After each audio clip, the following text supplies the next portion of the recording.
you ever wondered what people actually did after dark in the Middle Ages when the gates were locked? The candles burned low, and the whole town seemed to breathe under smoke and shadow tonight. You'll step into a medieval night of watchmen, whispered prayers, strange dreams, warm ale, crowded beds, and curious little habits that made darkness feel just a bit safer. So get comfortable, dim the lights, and before we begin, take a moment to like the video and subscribe, but only if you genuinely enjoy these quiet journeys into the past. Hey guys, tonight you find yourself standing ankle deep in the honest mud outside a medieval town gate, while evening lowers itself over the fields like a wool cloak soaked through with river mist. The stones of the wall are cold, dark, and sweating after a day of thin rain. Damp straw clings to your boots. Smoke gathers in the rafters of the gatehouse ahead, where a torch spits and gutters beside an iron-bound door. Somewhere beyond the wall, a bell rings slow and bronze from a parish tower, while horses breathe white clouds into the winter air, and a cartwheel complains as if medieval travel brochures really oversold this experience. You pull your cloak tighter, though it is not nearly thick enough, and you begin to understand, gently but firmly, that you probably would not last a week out here. So, before you get comfortable, take a moment to like the video and subscribe, but only if you genuinely enjoy what I do here. And, as the gatekeeper squints at you through the dusk, tell us where you're watching from and what time it is in your own little corner of the world. Now, dim the lights, maybe turn on a fan for that soft background hum, and let's ease into tonight's journey together. The gatekeeper does not hurry. No one here hurries once the light begins to fail, unless there is fire, plague, wolves, or the sudden arrival of a tax collector, and even then the speed depends on how old the knees are. He stands under the archway with a lantern hooked from one finger, his beard catching little sparks of amber light. A heavy ring of iron keys hang from his belt, and each key looks large enough to open either a town gate or a dungeon for someone who asks too many questions about market tolls. You wait with the others in the narrowing dusk.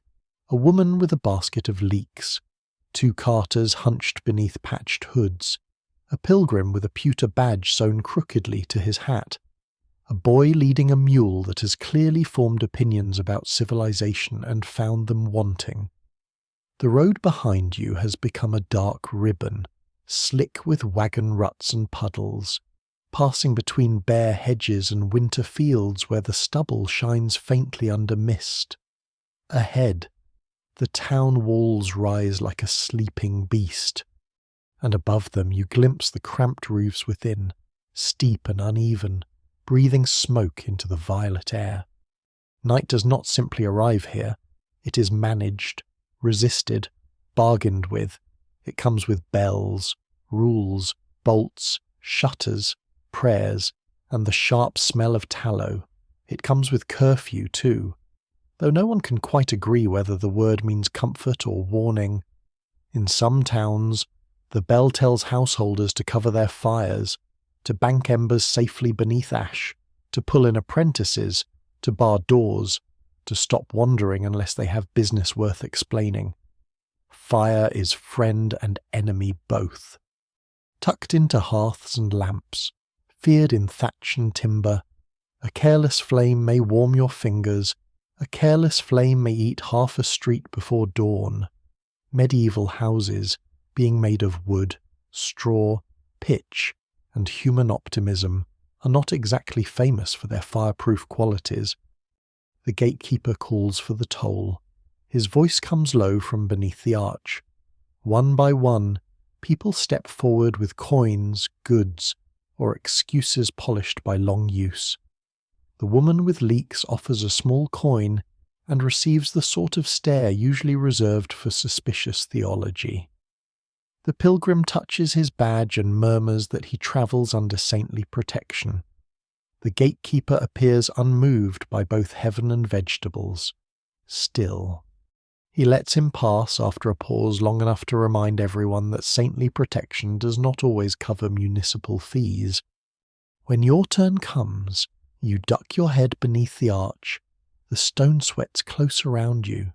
Underfoot, old mud has been pressed flat by generations of boots, hooves, and cartwheels. You smell damp wool, old smoke, horse leather, and the sour tang of bodies that have spent the day wrapped in clothing too precious to wash often. Above, in a small chamber reached by a ladder, men have already begun to shut the outer gate. The timbers groan inward, huge and dark, braced with iron bands.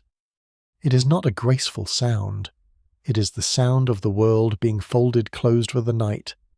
Inside the town, the lanes bend narrow and dim. The buildings lean toward one another as though gossiping over your head. Upper stories jut so far that the sky becomes a torn strip of blue-black cloth between roofs. Rushlights glow behind horn windows. A few shutters remain open, and through them you catch glimpses of life settling down a woman shaking crumbs from a trencher into a bowl for later pottage, a man hanging wet hose near the hearth, a child being bundled into bed with the grim efficiency of someone storing turnips for winter. Somewhere nearby, a pig protests from a yard. Somewhere farther off, someone laughs too loudly, then remembers the hour and lowers his voice. The town does not fall silent. That is one of the first things you notice. Night in the medieval world is quieter than day. Yes, but never empty. Bells mark time in the distance. Dogs bark, answer, and reconsider. A wheelbarrow bumps over stones. A baby cries behind a wall daubed with lime wash. Water drips from eaves. A drunk sings one brave line of a song, then seems to lose either the tune or the permission of his household. Above all hangs the smoke, blue and brown and soft. Caught beneath the low evening air, you follow a carter who says he knows a hall where travellers may sleep if they do not mind company. Fleas, or the possibility of sharing floor space with a man who dreams aloud. This, he adds, is considered a good arrangement. You accept, because out here standards become humble very quickly. Also, the road outside the gate now lies behind locked timber, and the gatekeeper does not seem like a man who enjoys reopening things for latecomers with delicate preferences. As you walk, you pass a small roadside shrine tucked into the corner of a wall, its little roof blackened by years of candle soot. A painted saint stares outward with wide, solemn eyes, one hand raised in blessing, the other holding an object that may once have been a book, a loaf, or a fish, depending on the painter's patience. Someone has left dried rosemary there, tied with thread, and a bent pin pushed into the wood. Some swear that pins left at shrines can carry away sickness or bad luck, especially if placed with a whispered prayer and no one sees you do it. Others mutter that this is exactly how neighbours start blaming each other for butter that will not churn. The saint, painted and patient, offers no clarification. The carter crosses himself as he passes. You do the same, or something close to it, because it seems wise to imitate people who know the local habits. In this world, the night belongs partly to God, partly to householders, partly to watchmen, and partly to whatever people imagine moving beyond the reach of a candle. Few would say they are afraid, not directly, but shutters are fastened, charms are tucked beneath pillows, iron knives may be laid near cradles, ashes are smoothed over hearth embers, sometimes so that one may read in the morning whether anything strange has crossed them. No one can quite agree whether such signs mean anything, but no one is eager to be the fool who ignored them. You pass beneath a signboard painted with a faded goose, then another marked by 3 crooked cups. The alehouses glow more warmly than the houses, though their doors are half closed against the curfew. From one doorway comes the smell of ale, onions, damp rushes, and humanity at close quarters. A man inside says something about a cow, a priest, and a missing shoe, and everyone laughs as if this tale has improved with each telling and perhaps with each cup. Yet even there, the laughter has a ceiling. It rises, touches the rafters, and settles back down, careful not to draw the wrong attention from the street. The hall where you're led stands behind a yard paved with uneven stones. Its door is oak, swollen by weather, and marked with scratches from generations of latches, knives, and impatient knuckles. A servant opens it just wide enough to inspect you, the carter, and the mule, though the mule is refused with more certainty than either of you. Inside, heat rolls out, thick and smoky. Not clean heat, not gentle heat, but the precious warmth of a central hearth where logs collapse into coals beneath a hood of soot-black rafters. The smell is overwhelming at first: wood smoke, wet wool, stale rushes, boiled cabbage, beeswax from the better candles near the high table, cheaper tallow nearer the lower benches, and the warm animal scent of too many people grateful to be indoors. You step in, and the door closes behind you with a deep wooden thud. Just like that, the town outside becomes muffled. The lane, the shrine, the gate, the winter fields, all of it sinks behind oak and iron. Before you stretches the hall, not grand enough for a king and not poor enough to be humble. Along the walls hang cloaks, tools, a few shields gone dull with age, and bundles of herbs drying from beams. Rushes lie scattered over the floor, though they're not as fresh as anyone would wish. Bits of lavender and meadowsweet have been mixed among them, perhaps to sweeten the air, perhaps to discourage fleas, perhaps because hope is easier to gather than cleanliness. Even now, it is hard to tell whether the herbs help, but they look like someone tried, and in the Middle Ages that counts for more than you might think. A place is made for you near the lower end, not far from the door, where the draughts wander freely and social rank expresses itself as temperature. You sit on a bench polished by countless tired travellers. A wooden bowl is placed in your hands. Pottage, thick with peas and barley, steams faintly in the firelight. Beside it, a hunk of coarse bread, dark and chewy, useful as food and possibly as minor masonry. You eat slowly. The warmth moves into your fingers first, then your wrists, then your chest, around you. Voices soften as night deepens. Someone speaks of a market toll rising by a halfpenny. Someone else swears the abbey bell rang early last night, though whether by mistake, miracle, or a sleepy monk with poor timing is debated with great seriousness. Near the hearth, an old dog lifts his head and looks at you. His muzzle is grey, his eyes watery, and his expression suggests he has seen every human foolishness and expects to see several more before morning. After a while, he stands, turns around 3 times with ritual care, and lies back down facing your boots. You have acquired a companion, or at least a judge. The candles burn lower. The great door is barred, somewhere outside. The curfew bell gives its final slow notes, spreading over the roofs, over the lanes, over the locked gate where you first entered. The sound trembles through the hall and fades into the rafters. People cross themselves. A servant covers a pitcher. The fire is stirred, then banked. The night has not truly begun until the light is rationed. You pull your cloak closer and feel the straw beneath your soles drying by degrees. Around you, The household prepares to sleep in layer, servants near the doors, travellers along the wall, better folk behind screens or curtains, all breathing the same smoke-dark air. A half-burned candle near the hearth leans in its own wax like a tired little tower. You watch it, heavy-eyed, while the old dog sighs against the floor and the winter wind presses softly at the shutters. And as you settle into this first medieval night, you begin to understand that darkness here is not merely the absence of sun.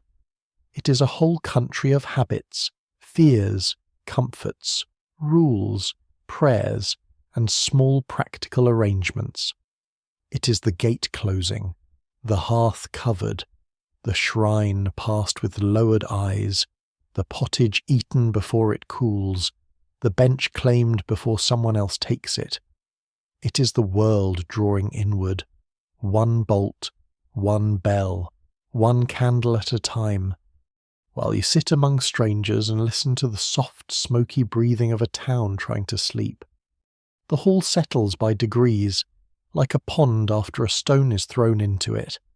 At first there is still movement everywhere, benches scraping, bowls being stacked, a servant sweeping crumbs and onion skins into the rushes with a birch broom that mostly rearranges the problem, not unlike many respectable institutions.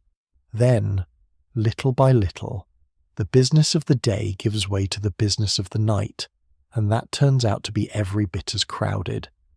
A woman with reddened hands moves along the walls setting out what bedding there is.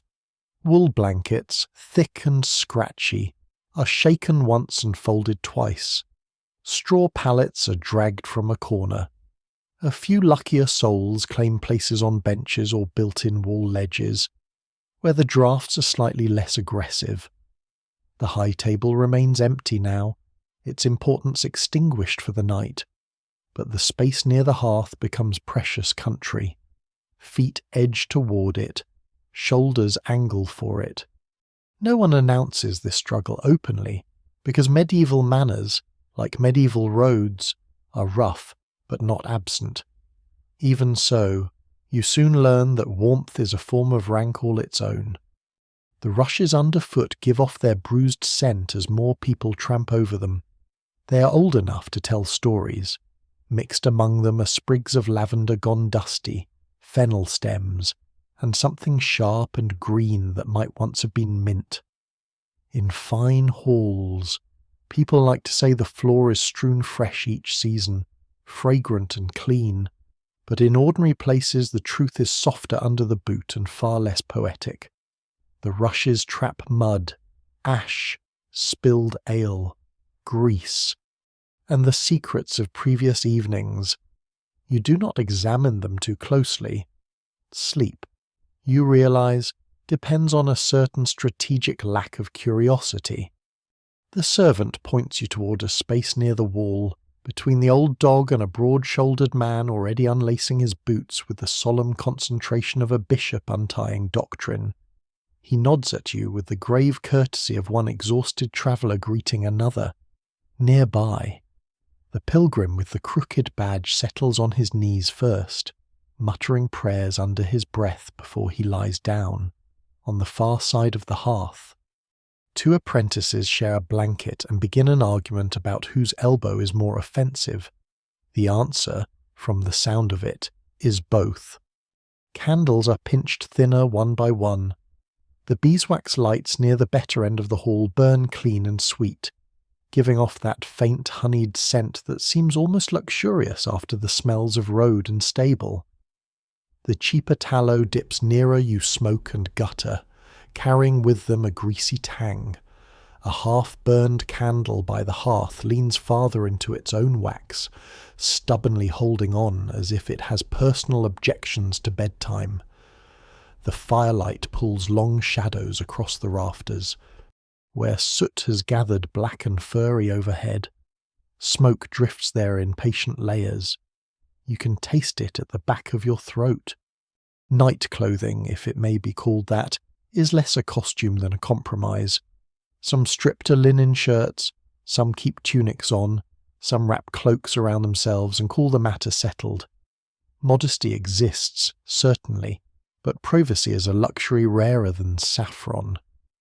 In a place like this, men turn their backs and women angle their bodies, and everyone pretends not to notice the practical adjustments of strangers.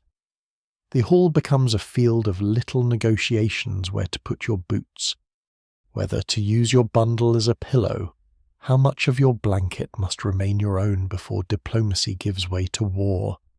You sit to unlace your own boots and feel the ache of the road speak up from your calves. The warmth from the hearth has loosened the mud on the leather, and damp rises from them in a smell like earth and old rain. You place them carefully within reach. A traveller who leaves boots too far from hand may wake to find them borrowed, traded, or inhabited by something with more legs than good intentions. Some swear that turning boots upside down keeps evil from settling in them overnight. Others say it simply keeps out mice, which is a more persuasive miracle. A young servant girl comes around with a basin for washing hands and faces before sleep, though the water is cold enough to make you question the entire philosophy of cleanliness. You splash a little over your fingers anyway, rubbing away the last grease from the bread. Beside you. The broad-shouldered man does the same and then crosses himself, touching forehead, chest, and shoulders with slow weariness. He murmurs a prayer to his patron saint for safe rest and an untroubled waking. The pilgrim adds an extra line against bad dreams. No one laughs. Medieval sleep is not treated as a simple falling away into darkness. It is a crossing, and people like protection when they cross things. At the hearth, one of the older women stirs the embers with an iron rod, then banks them under ash so they will hold until morning. This is careful work, almost ceremonial. A house may be judged by its fire as much as by its bread. To let the hearth die entirely is troublesome. To leave it too lively is foolish. Some households keep a charm near the fireplace, a horseshoe or a blessed sprig from a feast day, believing it keeps mischief from entering by smoke hole or flame. No one can quite agree whether these things truly work, but even the most practical souls do not seem eager to test the opposite. You lower yourself onto the pallet, and the pallet gives a tired sigh beneath you. It is a sack of straw, lumpy in a way that suggests several generations have argued inside it, and none of them has won. Over it lies a rough wool blanket with more courage than softness. Still, after the road, it feels glorious enough. You pull your cloak over your shoulders for extra warmth and discover that the wall at your back leaks little cold through the plaster. The dog shifts closer until his spine presses faintly against your boots. This seems, somehow, like approval. Now the true music of shared sleeping begins. At first it is just small sounds, a cough from the corner, a muttered good night, the creak of a bench as someone turns over. Then the hall deepens into a chorus breathing, shuffling, wool rasping against wool, a soft whistle through someone's nose, a yawn that rises like a chant and then disappears.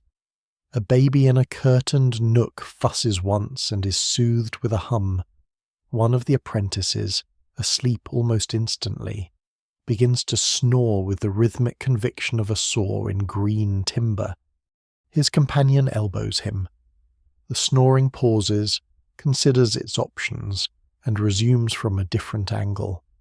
You lie there looking up toward the rafters, where the last candlelight flickers. It is impossible not to notice how near everyone is. A hand hangs from a bench above your shoulder. Someone's feet are tucked scandalously close to your blanket edge. The pilgrim has arranged his satchel under his head and looped an arm through its strap as though defending both his worldly goods and his spiritual reputation.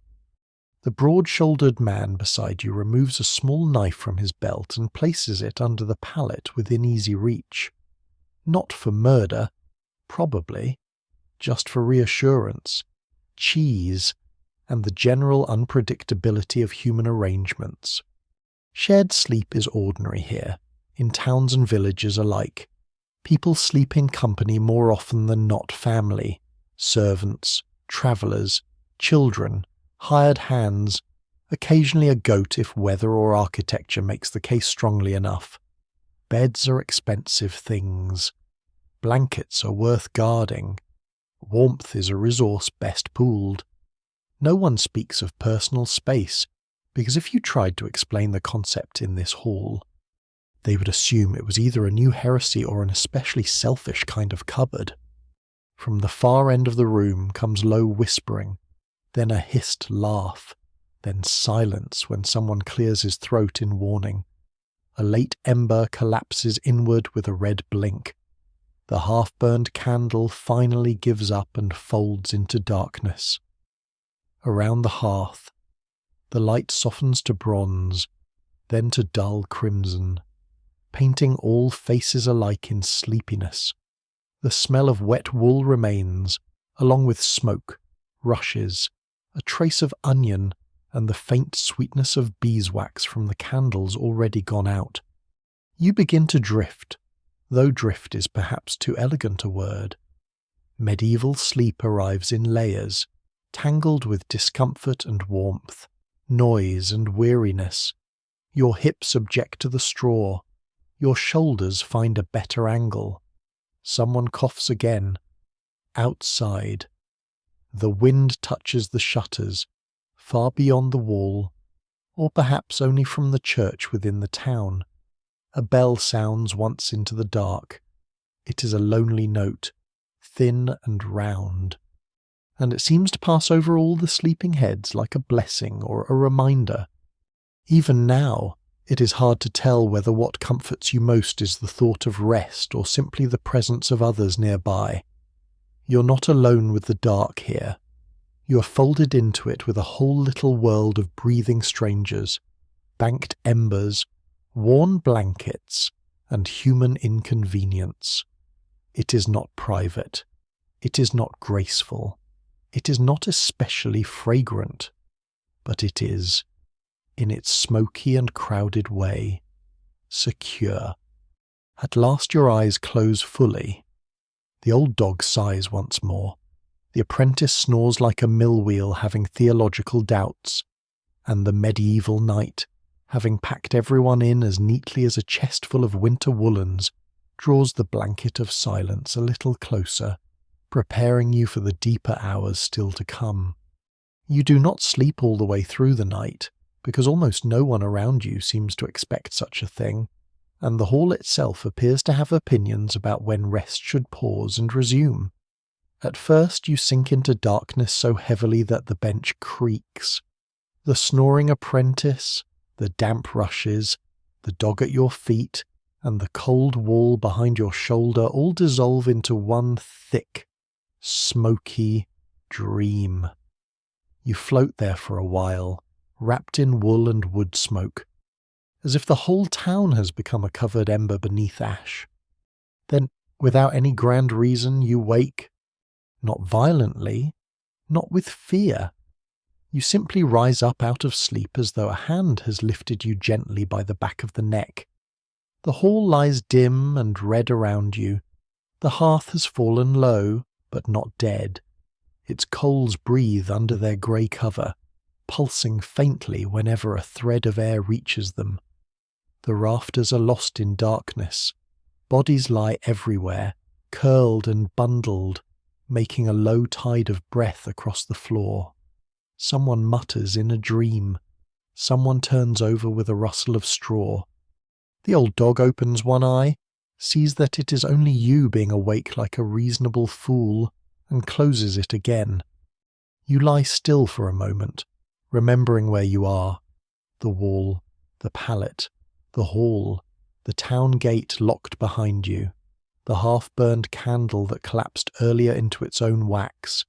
The smell of wet wool has grown warmer and more human, which is not an improvement exactly. But it does mean everyone has survived the first part of the night. Outside the shutters, the wind moves softly along the lane. Somewhere far off, perhaps from the parish church or from a monastery beyond the walls. A bell tolls in the middle dark. This waking is not strange here. It may even be expected. People speak of a first sleep and a second sleep, though not always in those exact words, because ordinary habits often exist before anyone troubles to name them neatly. You sleep after the evening meal, after prayers, after the fire is banked, then, in the deep middle hours, you wake for a while. You tend the embers, you whisper, you pray, you relieve yourself, ideally without stepping on anyone important. You remember a task. You listen to the dark. Later, when the body agrees, you sleep again until dawn begins its slow grey work at the shutters. No one can quite agree whether this broken sleep is nature, custom, necessity, or simply what happens when your bed is made of straw and your nearest neighbour snores like a condemned trumpet. But here, under the smoke-black rafters, it feels less like an interruption than a hidden chamber inside the night. The broad-shouldered traveller beside you is awake too. You notice it by the shine of one eye in the ember light. He does not speak at once. In a hall full of sleepers, words become possessions to be spent carefully. After a while, he shifts up on one elbow and reaches beneath his folded cloak. For one drowsy moment you remember the knife under his pallet and feel your attention sharpen. But he brings out only a small wooden cup, stoppered with cloth, and drinks from it with the seriousness of a man taking medicine. Then he offers it toward you. The liquid is thin ale, sour and flat from travel, but it is wet and not frozen, so it has virtues. You take a careful sip. It tastes of grain, leather, and resignation. The traveller whispers that it helps him sleep again. Some swear warmed ale with the scrape of nutmeg is best, though nutmeg is costly enough that most people must settle for imagining it very vividly. Others favour a little honey, or herbs steeped in water, or a charm sewn into a sleeve. He once knew a woman, he says, who tucked a piece of bread under her pillow to keep nightmares from sitting on her chest. The bread, according to local judgment, did not stop the nightmares, but it did attract mice with admirable consistency. Near the hearth, one of the servants has risen. She moves carefully between sleeping bodies, bare feet silent on flattened rushes. Her hair is tucked beneath a linen coif, and she carries an iron poker in one hand. At the fire, she kneels and stirs the ash. A few sparks wake and climb into the dark, brief as fireflies. She adds one narrow piece of wood, not enough to make the flames leap, only enough to keep warmth alive. This, too, belongs to the middle waking. The night must be tended. The way animals are tended, the way dough is watched, the way illness is listened to in a child's breathing. The servant pauses with her hands held above the coals.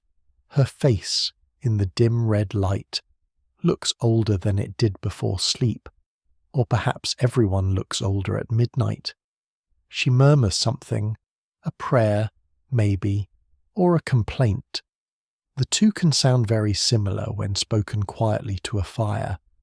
Then she takes a small bundle from her sleeve and places it on the stone near the hearth, a twist of dried rosemary and rue, tied with thread.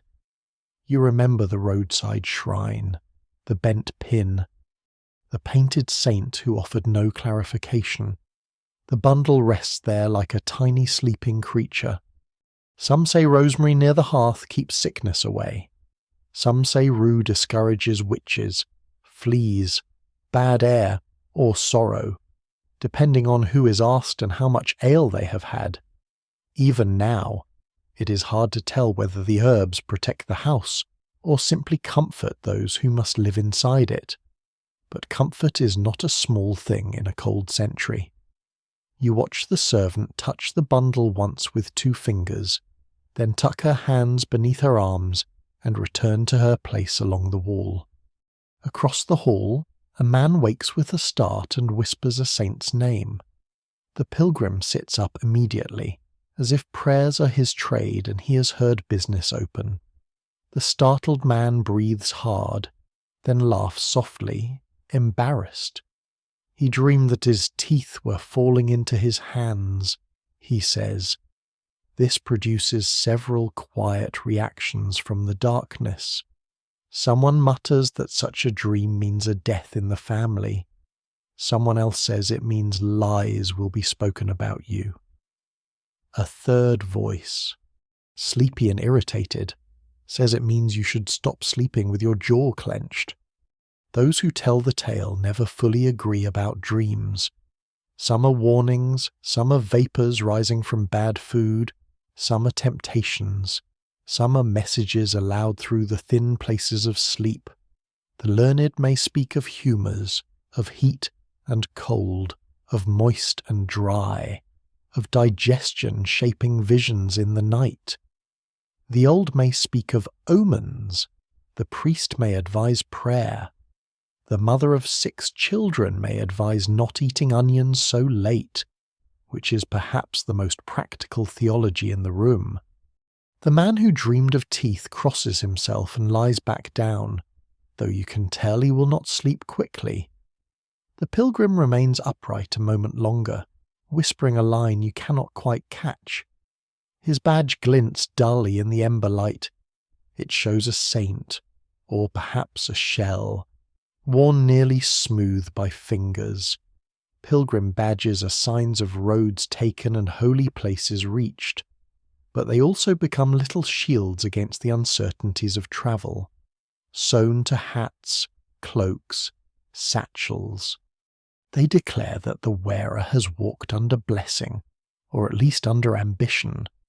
In the middle of the night, with dream talk still hovering in the smoke, the badge seems less like proof and more like a plea.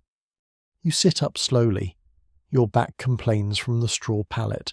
One of your legs has gone half numb beneath the cloak. Around you, the sleepers remain mostly still, but the hall is quietly awake in pockets, like stars appearing through cloud. 2 women whisper near a screen. One mends the edge of a linen sleeve by feel, her needle flashing once whenever the coal light catches it. The other combs fingers through a child's hair, searching with grim tenderness for lice. There are few truly idle hours in this world. Even wakefulness gets put to work. You watch the mending and think of all the tasks hidden in darkness, a shoe strap repaired before dawn, dough checked where it rises near warmth, ale covered, a baby fed, a cow carving in a byre, a dying ember coaxed back from ash, a prayer repeated because fear has returned, a secret conversation held while others sleep. The night is not merely rest, it is a second, quieter household inside the first. The broad-shouldered traveller leans closer and points toward the high end of the hall, where a curtain hangs before a small sleeping chamber. They'll wake too, he whispers, meaning the better folk behind the cloth, but they pretend not to. His face remains solemn, but there is dry amusement in his voice. Privacy, it seems, is partly made of fabric and partly made of everyone agreeing to be polite about what fabric cannot do. A faint scraping comes from near the door. You turn your head. For a moment, the dark gathers there in a shape your mind does not like. Then the old dog lifts his head, gives one tired huff, and the shape resolves into a cat slipping beneath a bench. Its eyes catch the ember light, green and brief. It carries itself with the deep confidence of a creature that owns the hall by older law than any lord. The dog watches it pass but does not rise. This, clearly, is not worth diplomacy. Cats at night trouble people. Some praise them for keeping mice from grain and cheese. Some mistrust their silent feet, their bright eyes, their habit of appearing exactly where they were not a moment ago. Some swear that a cat crossing a cradle after dark can steal a child's breath, while others insist this is nonsense spread by people who do not understand either cats or infants. The cat vanishes near the rushes, leaving the question behind like a whisker. A bell sounds again, farther away this time. The note spreads thinly through the sleeping town. You imagine it crossing lanes where shutters are barred, gliding over the shrine with its rosemary and bent pin, touching the locked gate where the keeper's keys hang in the dark. Perhaps a watchman hears it and shifts his lantern. Perhaps a monk wakes at the edge of his next office. Perhaps no one hears it clearly except those who are already half between sleep and waking. Your eyes grow heavy once more. The little world of midnight begins to fold itself away. The servant has returned to her place. The dreamer of teeth breathes more slowly. The women near the screen lower their voices until even their whispers become part of the rushes. The broad-shouldered traveller takes back his cup and tucks it beneath his cloak. The cat is gone. The dog's warmth rests steady near your feet. You lie down again with more care than before, easing your shoulder into the hollow your body has made in the straw. It is not comfort as a noble might define it. It is not softness, nor quiet, nor solitude, but it is familiar now. The hall accepts you a little more than it did at dusk. The smoke, the wool, the breathing strangers, the banked fire, the herbs by the hearth, the bell beyond the shutters, all of it gathers around you in a loose, drowsy weave. Before sleep takes you again, you understand why these middle hours matter. They are the hidden hinge of the night. In them, people tend small fears and smaller flames.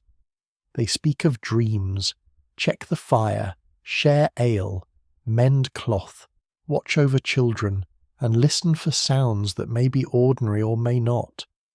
They live quietly, inside the darkness, instead of merely waiting for it to end. Then the ember light blurs, the rafters melt upward into shadow. The last thing you feel is the dog shifting against your boots, as if guarding you from the drafts. The cat, or perhaps your own foolish modern expectations. Your second sleep comes softly, deeper than the first, and the hall breathes with you as the medieval night turns on its slow, unseen wheel. The next time you wake, it is not because your body has finished sleeping, but because the hall has made a sound that does not belong to dreams. A knock comes from somewhere beyond the door, not a loud knock, not the sort that means soldiers, fire, or a neighbour demanding the return of a borrowed ladder before dawn. It is slow, wooden, and measured. 3 taps, a pause, then 2 more. Around you, the hall stirs like a field under wind. Someone lifts his head. Someone mutters a saint's name. The old dog at your feet gives a low sound, not quite a bark, more a formal complaint submitted to the darkness. The embers are dimmer now, their red eyes mostly covered in ash. And for a moment the whole room seems to listen with one large shared ear. The knock comes again. Near the hearth, the servant who tended the fire in the middle waking sits up so quickly that her blanket slides from her shoulders. From behind the curtain at the high end, a man's voice asks what hour it is, as if the night itself has failed to keep proper accounts. The broad-shouldered traveller beside you reaches under his pallet for the little knife he placed there earlier. He does not draw it fully. He only touches it, which appears to be enough to satisfy both caution and dignity. Then a voice from outside calls through the oak door, rough and sleepy, "Watch." The room loosens. You feel it happen. A held breath is released. The servant rises, takes a rushlight from a niche, and kindles it carefully at the hearth, coaxing a thin flame from the half-living coals. The little light flutters, weak but determined. She goes to the door while 2 men lift the bar aside. Iron scrapes against oak. Cold comes in at once, sharp enough to cut through wool and sleep together. In the doorway stands the night watchman. He is not grand. No polished armour, no shining sword. He wears a thick cloak with the hood pulled low, a leather belt, heavy boots dark with lane mud, and a cap beneath the hood that has lost whatever shape its maker intended. In one hand he carries a lantern, horn-sided and smoky. In the other he holds a staff, long enough to look official and stout enough to solve arguments. A small whistle hangs at his neck. At his belt dangles a rattle, the wooden kind that can clack loudly enough to wake honest citizens and dishonest ones with equal discourtesy. Behind him the lane is black and wet. The moon hides behind clouds, but the stones shine faintly where rain has gathered in their cracks. From somewhere nearby comes the restless drip of eaves. Farther off, a dog barks once, then another answers, then a third joins, as if the town's dogs have formed a committee and cannot keep minutes properly. The watchman leans inside just enough to let his lantern light cross the threshold. "All banked?" he asks. The servant nods toward the hearth. Banked. No strangers after curfew. Every face turns, with unhelpful timing, toward you and the carter and the pilgrim. The watchman's gaze follows. It rests on your blanket, your travel-stiff shoulders, your boots placed close by hand. You feel suddenly guilty of being exactly where you were told to sleep. The carter speaks from his corner without opening both eyes. Came before gate close. The watchman grunts. This may mean acceptance, suspicion, indigestion, or all three. No one can quite agree whether watchmen are born suspicious or become so after enough nights, asking questions of drunk men in alleys. In either case, this one has the practiced expression of someone who has heard every excuse a human body can invent after dark, including the deeply popular claim of "I was merely checking on my cousin," a cousin who, by strange coincidence, often lives in the direction of the alehouse. He steps inside for a moment and stamps mud from his boots onto the rushes, which seems unfair to the rushes but consistent with local government. His lantern throws a small amber circle across the floor. You see faces lifted from blankets, eyes blinking, hair flattened on one side, mouths slack with interrupted sleep. Medieval dignity, you observe, survives many hardships, but does not always survive waking suddenly in a wool cap. The watchman speaks with the man behind the high curtain, reporting in a low voice, a loose shutter near the tanner's lane. 2 apprentices found throwing pebbles at a signboard.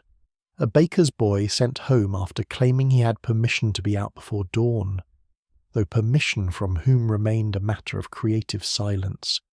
A horse loose near the lower market. No fire, no alarm. One quarrel outside the 3 Cups, settled when both men discovered they were too tired to continue being angry. Curfew is not merely a bell here. It is an arrangement between fear and order in a town built of close timber, thatch, straw, smoke, and bad judgment. Darkness can turn small carelessness into disaster, so fires are covered, doors are barred, lanterns are questioned. Wandering is allowed only to those with a reason: watchmen, midwives, priests, certain servants, urgent messengers, and people rich enough to make their reasons sound official. Everyone else is expected to remain indoors and develop virtue quietly. The watchman turns to go, and because wakefulness has already found you, you rise before you fully decide to.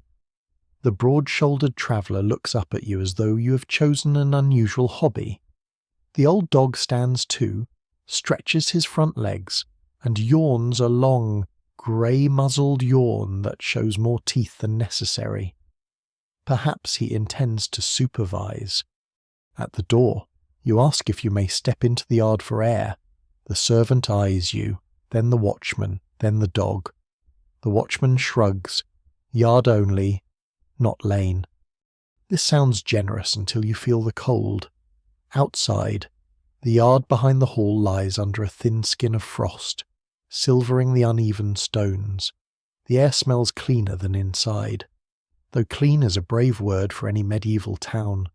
Smoke hangs low between roofs, somewhere nearby. A privy trench contributes its own opinion. The sky is mostly cloud, but a few stars prick through above the black roof lines.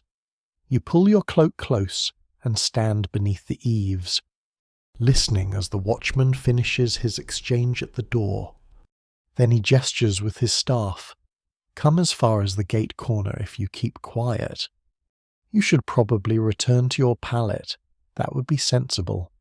But the night beyond the hall has opened, and curiosity, like a loose goat, is difficult to put back once it has escaped.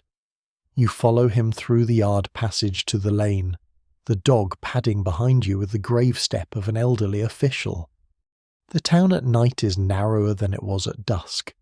The houses lean closer, shutters turn blank faces toward the lane, doors are barred with iron and oak.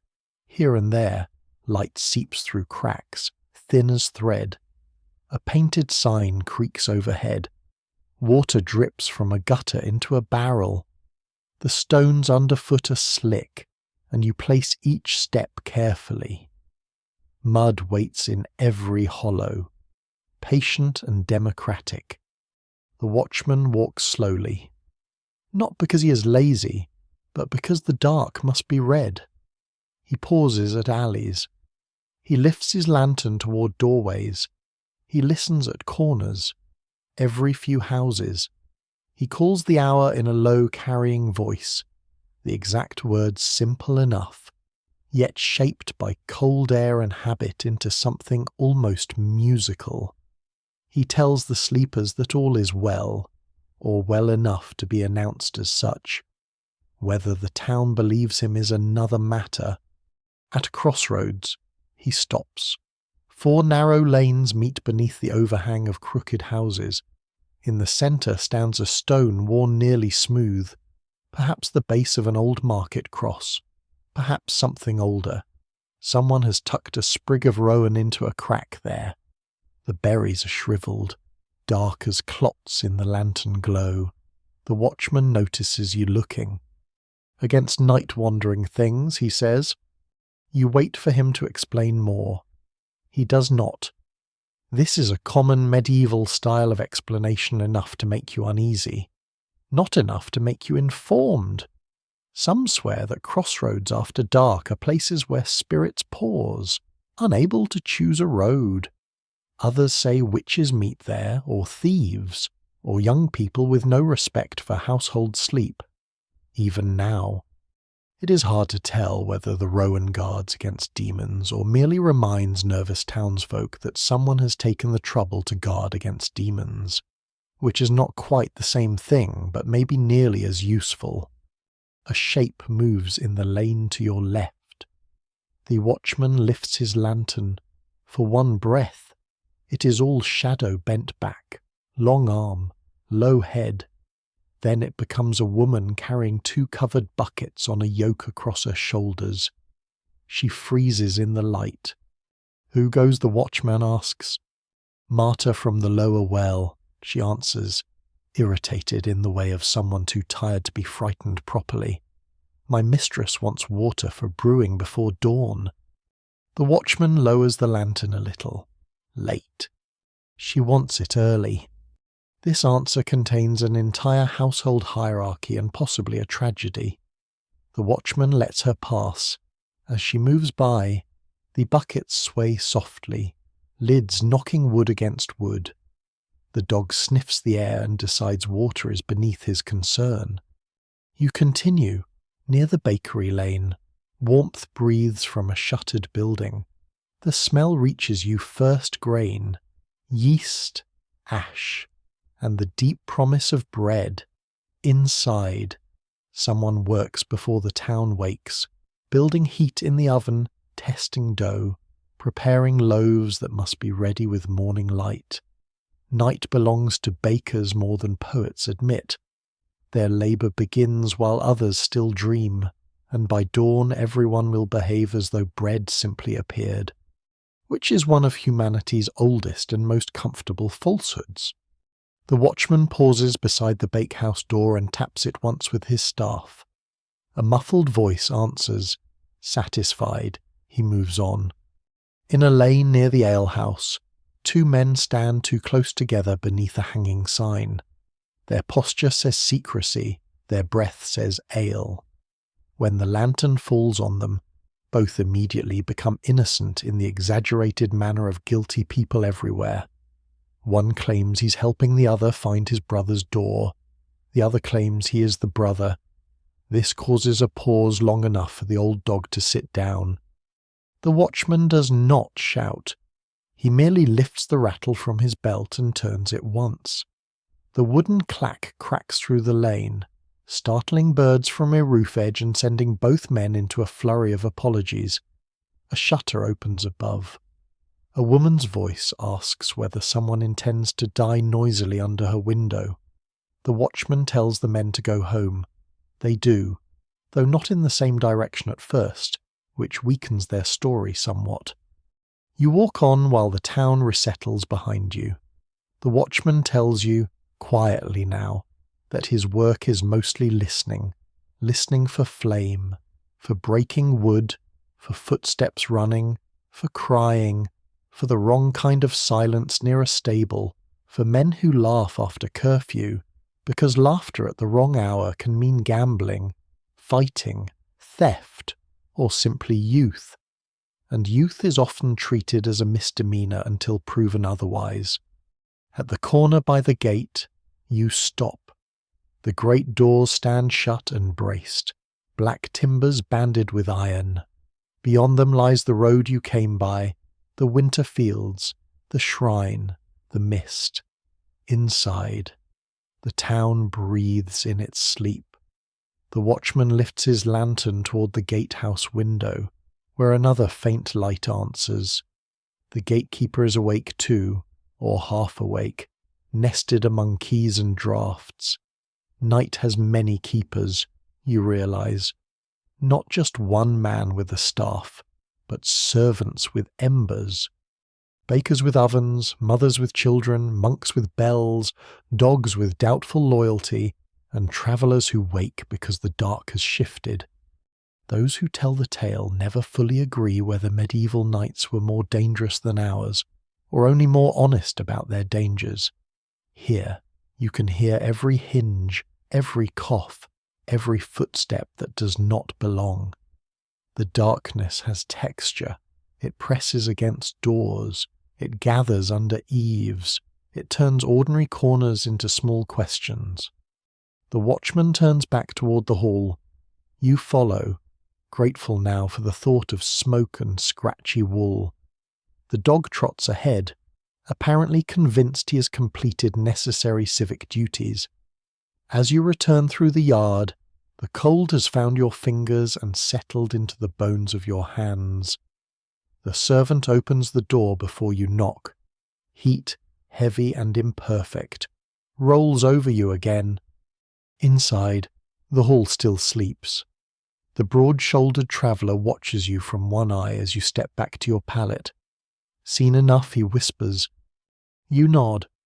He gives the smallest smile. Good. Most of night is listening to things you hope are nothing. You lie down, carrying the lantern glow behind your eyelids wet stones, barred doors, Rowan at the crossroads, the baker's hidden warmth, the watchman's staff tapping the lane. Outside, his rounds continue, slow and patient, circling the town like a prayer spoken with tired feet. Inside, the embers wait under ash. The old dog presses against your boots again, and as sleep returns, you hear, far off, the watchman's voice calling the hour into the dark, telling the town that all is well. Or near enough, and for tonight that is blessing enough. The watchman's voice fades behind you, thinning into the wet lanes until it becomes no more than a memory of sound, and for a while you sleep as if the town itself has tucked you away beneath its eaves. Yet before the night can finish with you, another bell reaches through your dreams. This one is different from the parish bell that marked the gate closing, different from the watchman's low call in the street. It comes from farther off, rounder, slower, with a hollow patience that seems to rise from stone rather than metal. You wake into the dim hall once more. The embers are quiet. The sleepers are heaped around you in their wool and cloaks, faces turned toward warmth, hands tucked into sleeves. The old dog has migrated during the night and now lies across your feet with the confidence of a lord claiming ancestral land. When you try to shift, he opens one eye, considers your request, and denies it without moving. The bell sounds again. From beside you, the broad-shouldered traveller murmurs, Abbey. He says it without opening his eyes, as if bells are part of the weather and need no further discussion. Beyond the town wall, somewhere in the dark beyond fields and orchard strips, a monastery is waking its men to pray, or rather, it has never fully slept. Monastic time does not drift the way household time drifts. It is divided, cut, weighed, and rung aloud. Matins in the deep night, lords toward dawn, prime when the morning has truly begun. The bells are not merely announcements. They're a ladder of sound by which the monks climb through darkness. You lie there listening until curiosity tugs at you again. It is not quite sensible, but by now sense has suffered repeated defeats at the hands of medieval night. The servant near the hearth is awake, kneeling by the coals, and when she sees you sit up, she only gives a small nod, as though travellers rising at strange hours are no longer worth surprise. A little later, when the hall door opens for a lay brother who has come with a message about grain owed to the abbey storehouse, you find yourself following him out into the yard, then through the narrow lane, then toward the smaller postern gate used before dawn by those with permission, purpose, or sufficient confidence. The air outside is cruelly clean.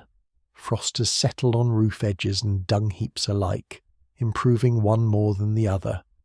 The lay brother walks with quick little steps, his dark cloak pulled tight, a lantern swinging from his hand.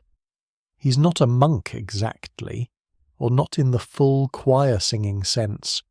He works the practical edges of the religious life fields, carts, accounts, guest beds, barrels, beasts.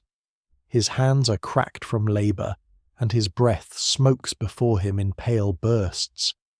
The postern gate opens after much knocking and quiet grumbling from a guard who appears personally offended by the existence of hours before sunrise.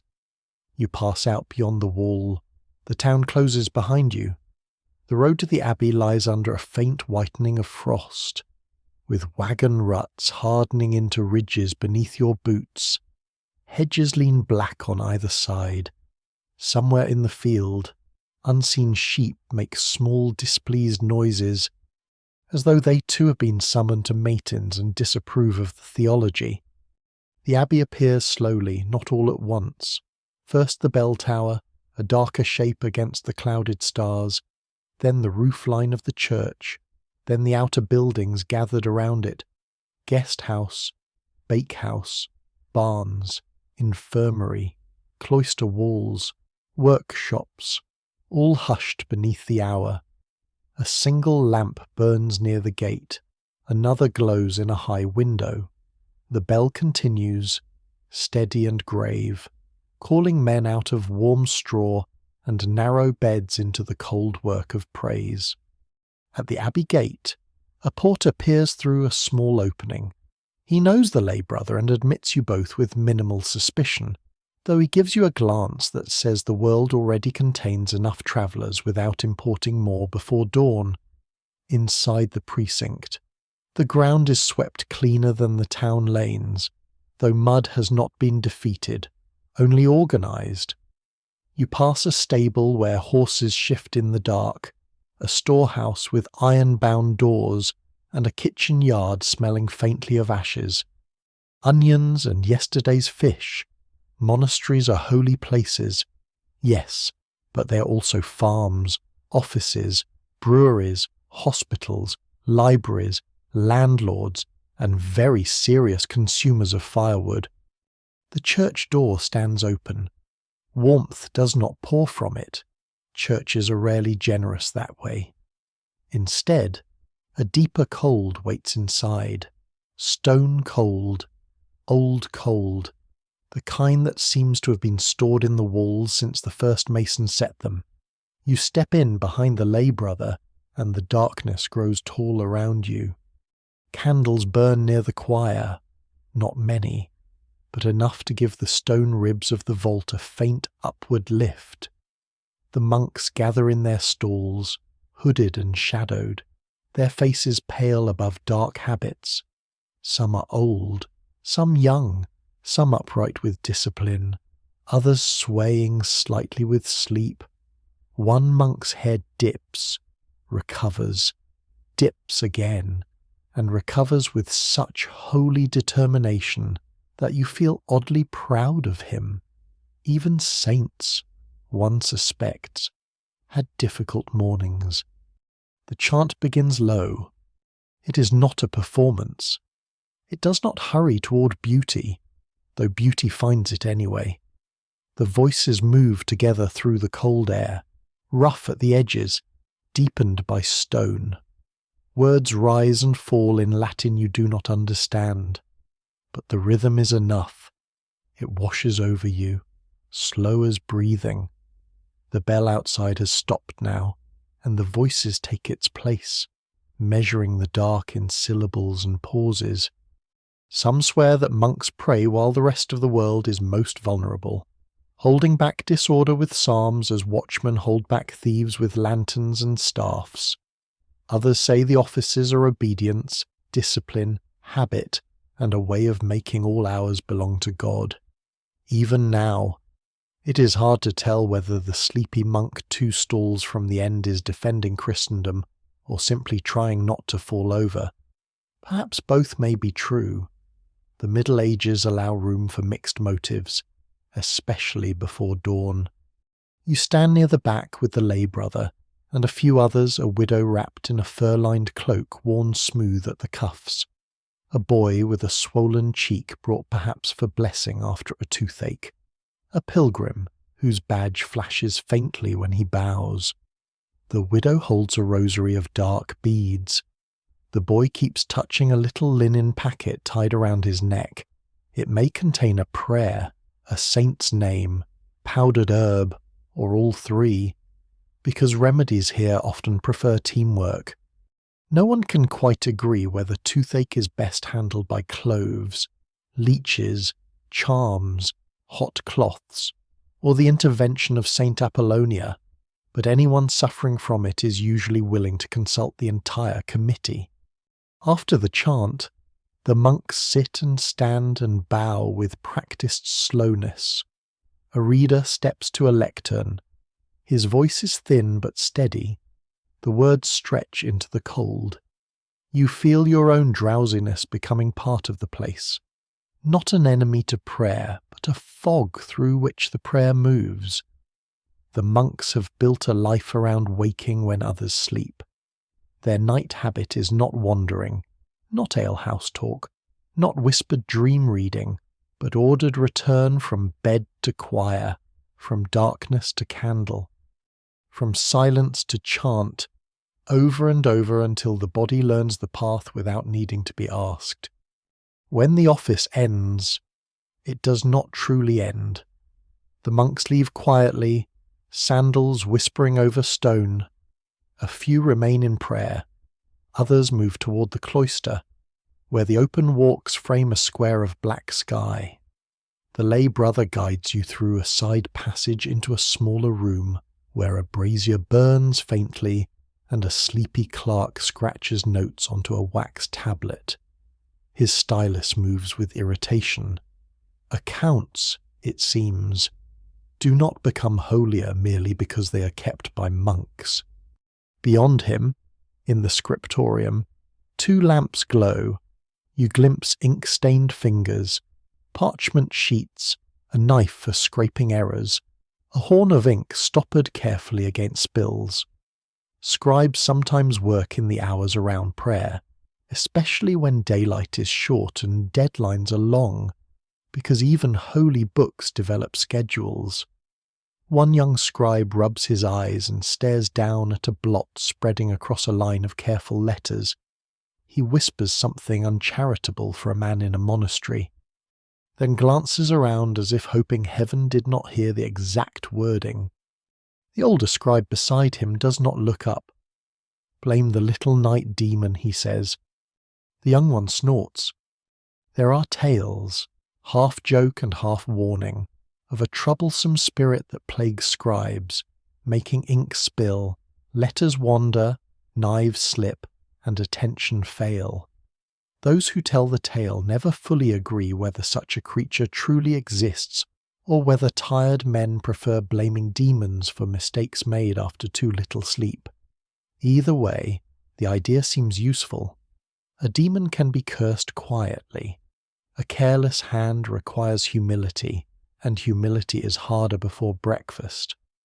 The older scribe shows you a page weighted flat with smooth stones. The letters march in dark rows across creamy parchment, with red marks beginning some lines and a small painted flourish curling in the margin. Not gold, not yet, but planned for it. He explains that parchment must be scraped, ruled, dried, and guarded from damp. Ink thickens in cold. Fingers stiffen. Mice nibble corners if allowed scholarly access. A book is not merely written, it is coaxed into being through patience. Animal skin, soot, gall, glue, and prayer. This, you think, is perhaps the least convenient way imaginable to make a library, and therefore very medieval. A bell sounds softly within the abbey, smaller than the tower bell. Movement begins again, monks toward brief rest, servants toward kitchens, lay brothers toward barns. In the guest house, a fire is being stirred for travellers who have slept there on straw mattresses beneath wool covers stamped faintly with the abbey mark. A woman in the corner coughs into a cloth steeped with some bitter herb.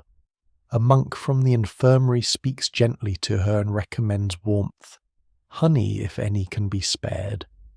And patience, which is the most available medicine in the building and possibly the least satisfying.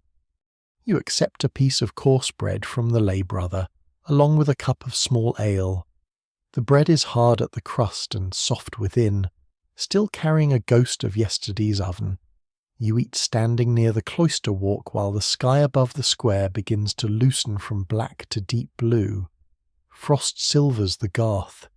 The abbey stones hold the night in them, but the lamps make small brave islands in the cold.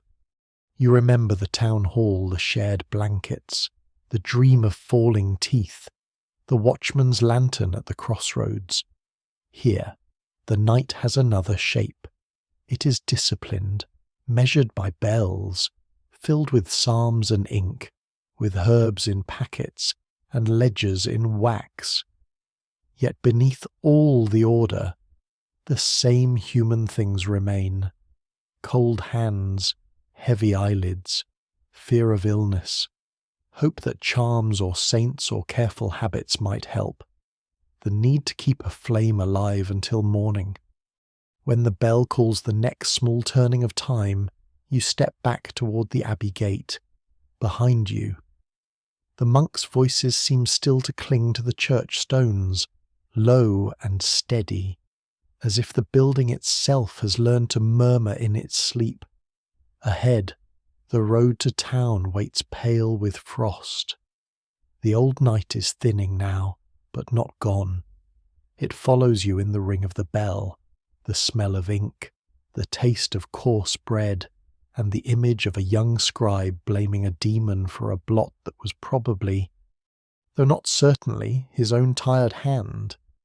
The road back from the abbey carries you through the last deep fold of night, where the world has begun to pale but has not yet admitted it. Frost lies thin on the fields, turning every rut and blade of stubble silver. Your breath moves before you in small clouds, and the lay brother's lantern swings lower now, its flame weakened by the coming dawn and by its own long service. Behind you, the abbey bell is quieted.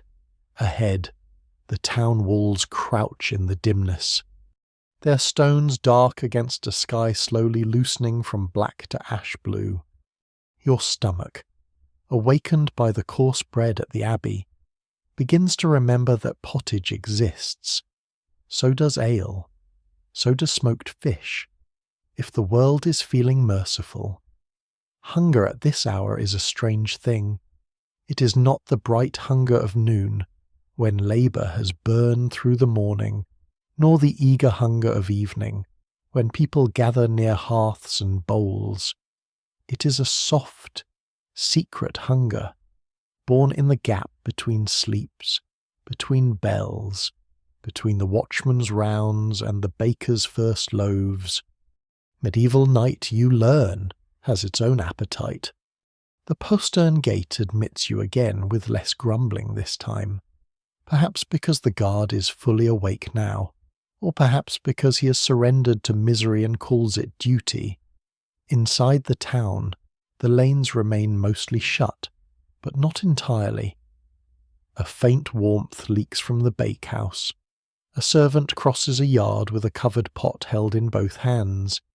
Somewhere behind a wall, a rooster attempts an early announcement and is answered by another, more distant rooster who sounds personally offended by the competition. When you return to the hall, the door opens to a room caught between sleep and morning. It is not yet alive with the day, but neither is it still. The fire has been coaxed up from its banked embers, and narrow flames lick around new wood. The rushes smell sharper now where cold air has crept under the door. Blankets lie in heaps. Sleepers turn, stretch, mutter, resist. The old dog has apparently forgotten his loyalty and claimed the warmest spot near the hearth, where he lies on his side like a retired abbot. Near the fire a pot hangs from an iron hook. The servant stirs it with slow circles, and the smell rising from it is homely enough to feel almost holy barley, peas, onion, a bone that has given all it can to the broth and the smoky depth of yesterday's hearth. Pottage is not glamorous food. No minstrel is likely to sing of it unless paid in advance. Yet in the cold grey hour before dawn, it seems like one of civilization's more convincing achievements. A few people sit up as the smell spreads. Food is the gentlest bell. The broad-shouldered traveller emerges from his blanket with flattened hair and the expression of a man returning reluctantly from another country. The pilgrim fingers his badge, whispers something, and then looks toward the pot with the devotion that might alarm a theologian. One apprentice sleeps on, mouth open, until his companion pokes him and says, "Pottage." The word performs a miracle. His eyes open at once. You take your place on the bench near the lower end, where you sat the night before, though now the hall feels altered by all that has happened in darkness. The watched gate, the rowan at the crossroads, the abbey chant, the ink blot blamed on a demon, each memory sits quietly beside you. The servant ladles pottage into wooden bowls. She moves quickly, because hunger makes people philosophical for only a very short time before making them annoying. Your bowl is warm enough to bless your hands. You cradle it, letting the heat seep into stiff fingers. Beside the pottage, someone passes coarse bread cut into thick pieces, dense and dark, good for dipping. There is a small dish of salt for those near enough to reach it before it disappears. A strip of smoked fish is shared among travellers with such careful division that it resembles a legal settlement. The fish is salty, chewy, and powerful, a flavour that announces itself and then refuses to leave. You take a small piece and feel grateful anyway. Al follows in cups and small wooden bowls. This is not festive ale, not the kind poured in a bright hall with songs and showing off. It is morning's thin, practical ale, safer than much water, nourishing in its modest way, and low enough in strength that a person may drink it without immediately becoming a cautionary tale. Some of it is warmed near the hearth, with a poker dipped in to take off the chill. The broad-shouldered traveller sighs when he drinks, the same way a man might sigh under a fur-lined cloak in a lord's chamber, proving once again that luxury depends heavily on context. The talk begins softly around the bowls. A woman near the hearth says she dreamed of geese walking through a church, which causes a ripple of interest. The toothed dreamer from earlier sits up straighter, pleased not to be the only supplier of troubling visions. A man with a red cap declares that geese in a church mean a wedding. An older woman says they mean gossip. The pilgrim says they may mean a warning against pride, though he admits he's never heard this from anyone official. The apprentice, already eating too fast, says perhaps they mean someone fell asleep hungry and thought of birds. This is dismissed, not because it is impossible, but because it is boring.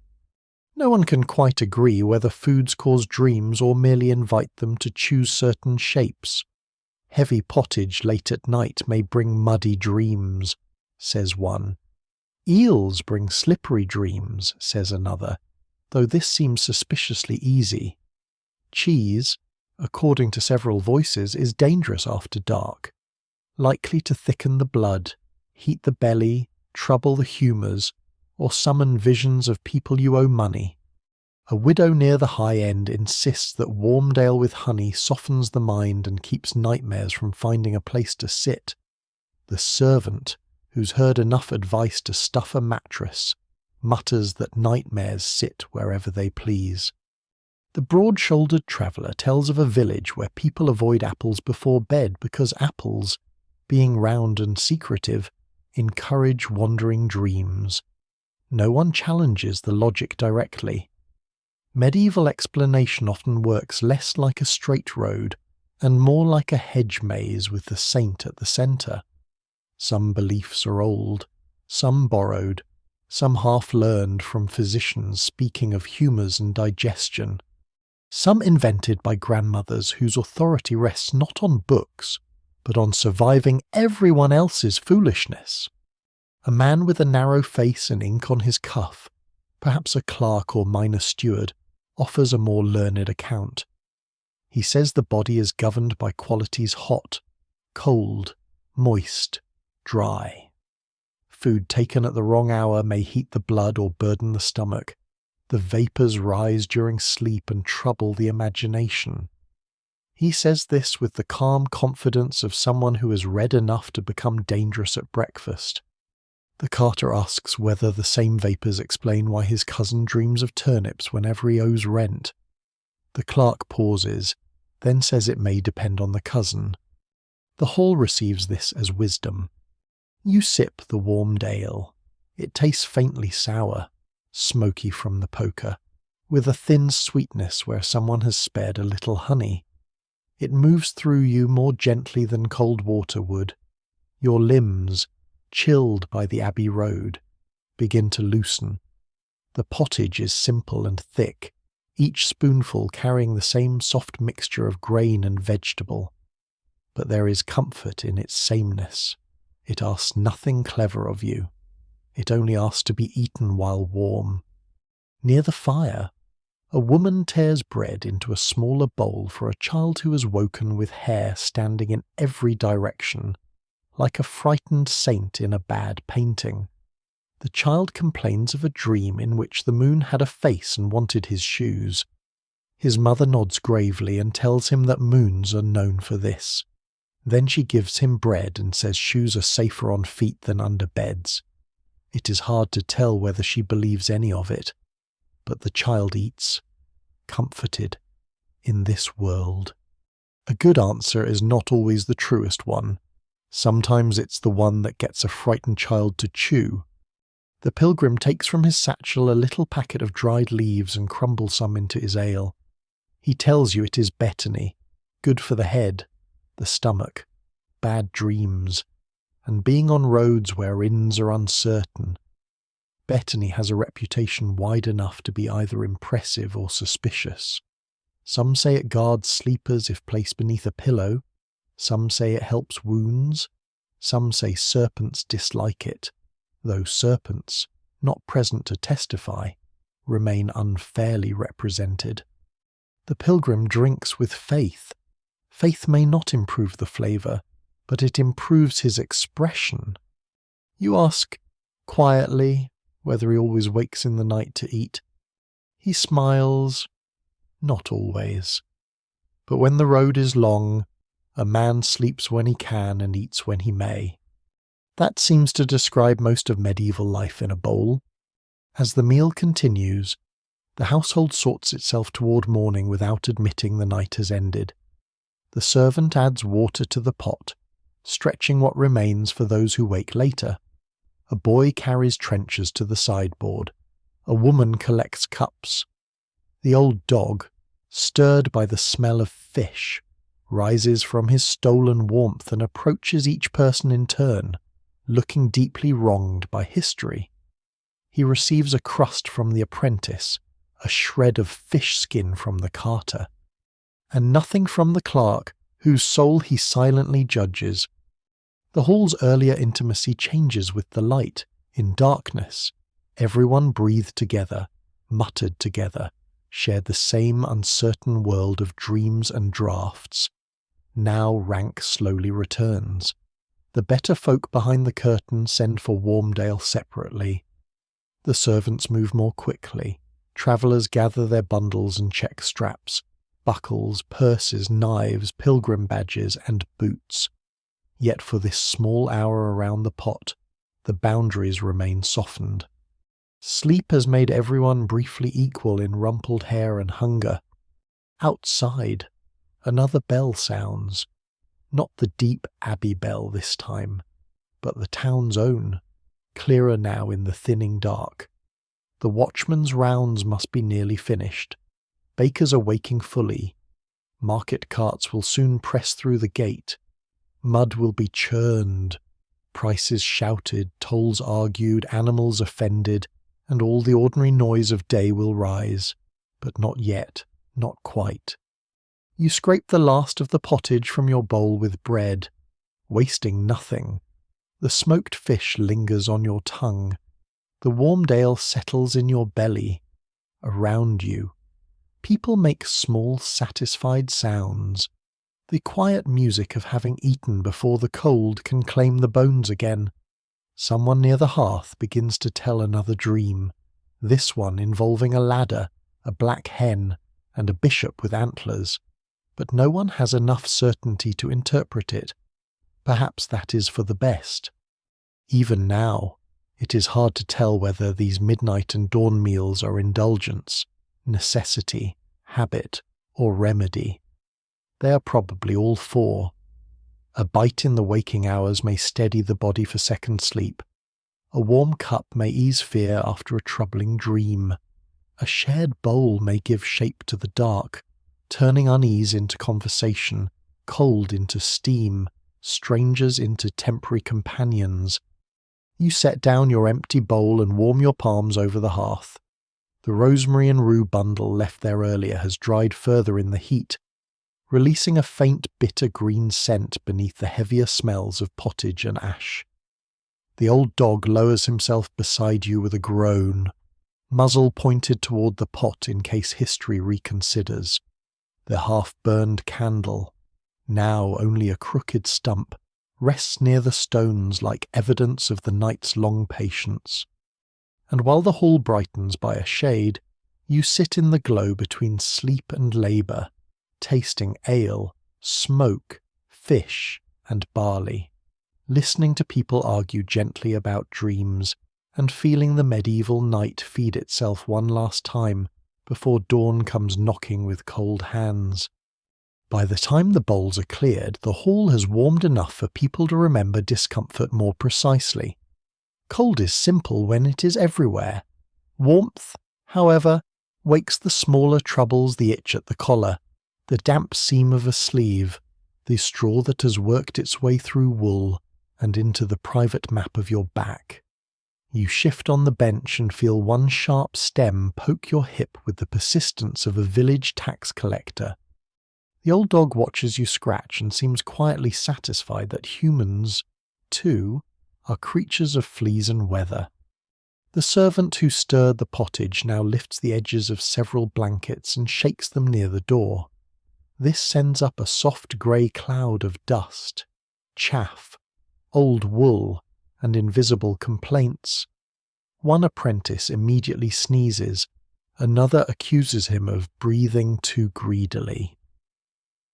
The broad-shouldered traveller folds his blanket with care, then pauses, pinches something between thumb and nail, studies it in the light, and flicks it into the hearth with the grim efficiency of a man who has done this before. Bedbugs, as fleas, lice, mites the night has its own livestock. No one speaks of them with surprise.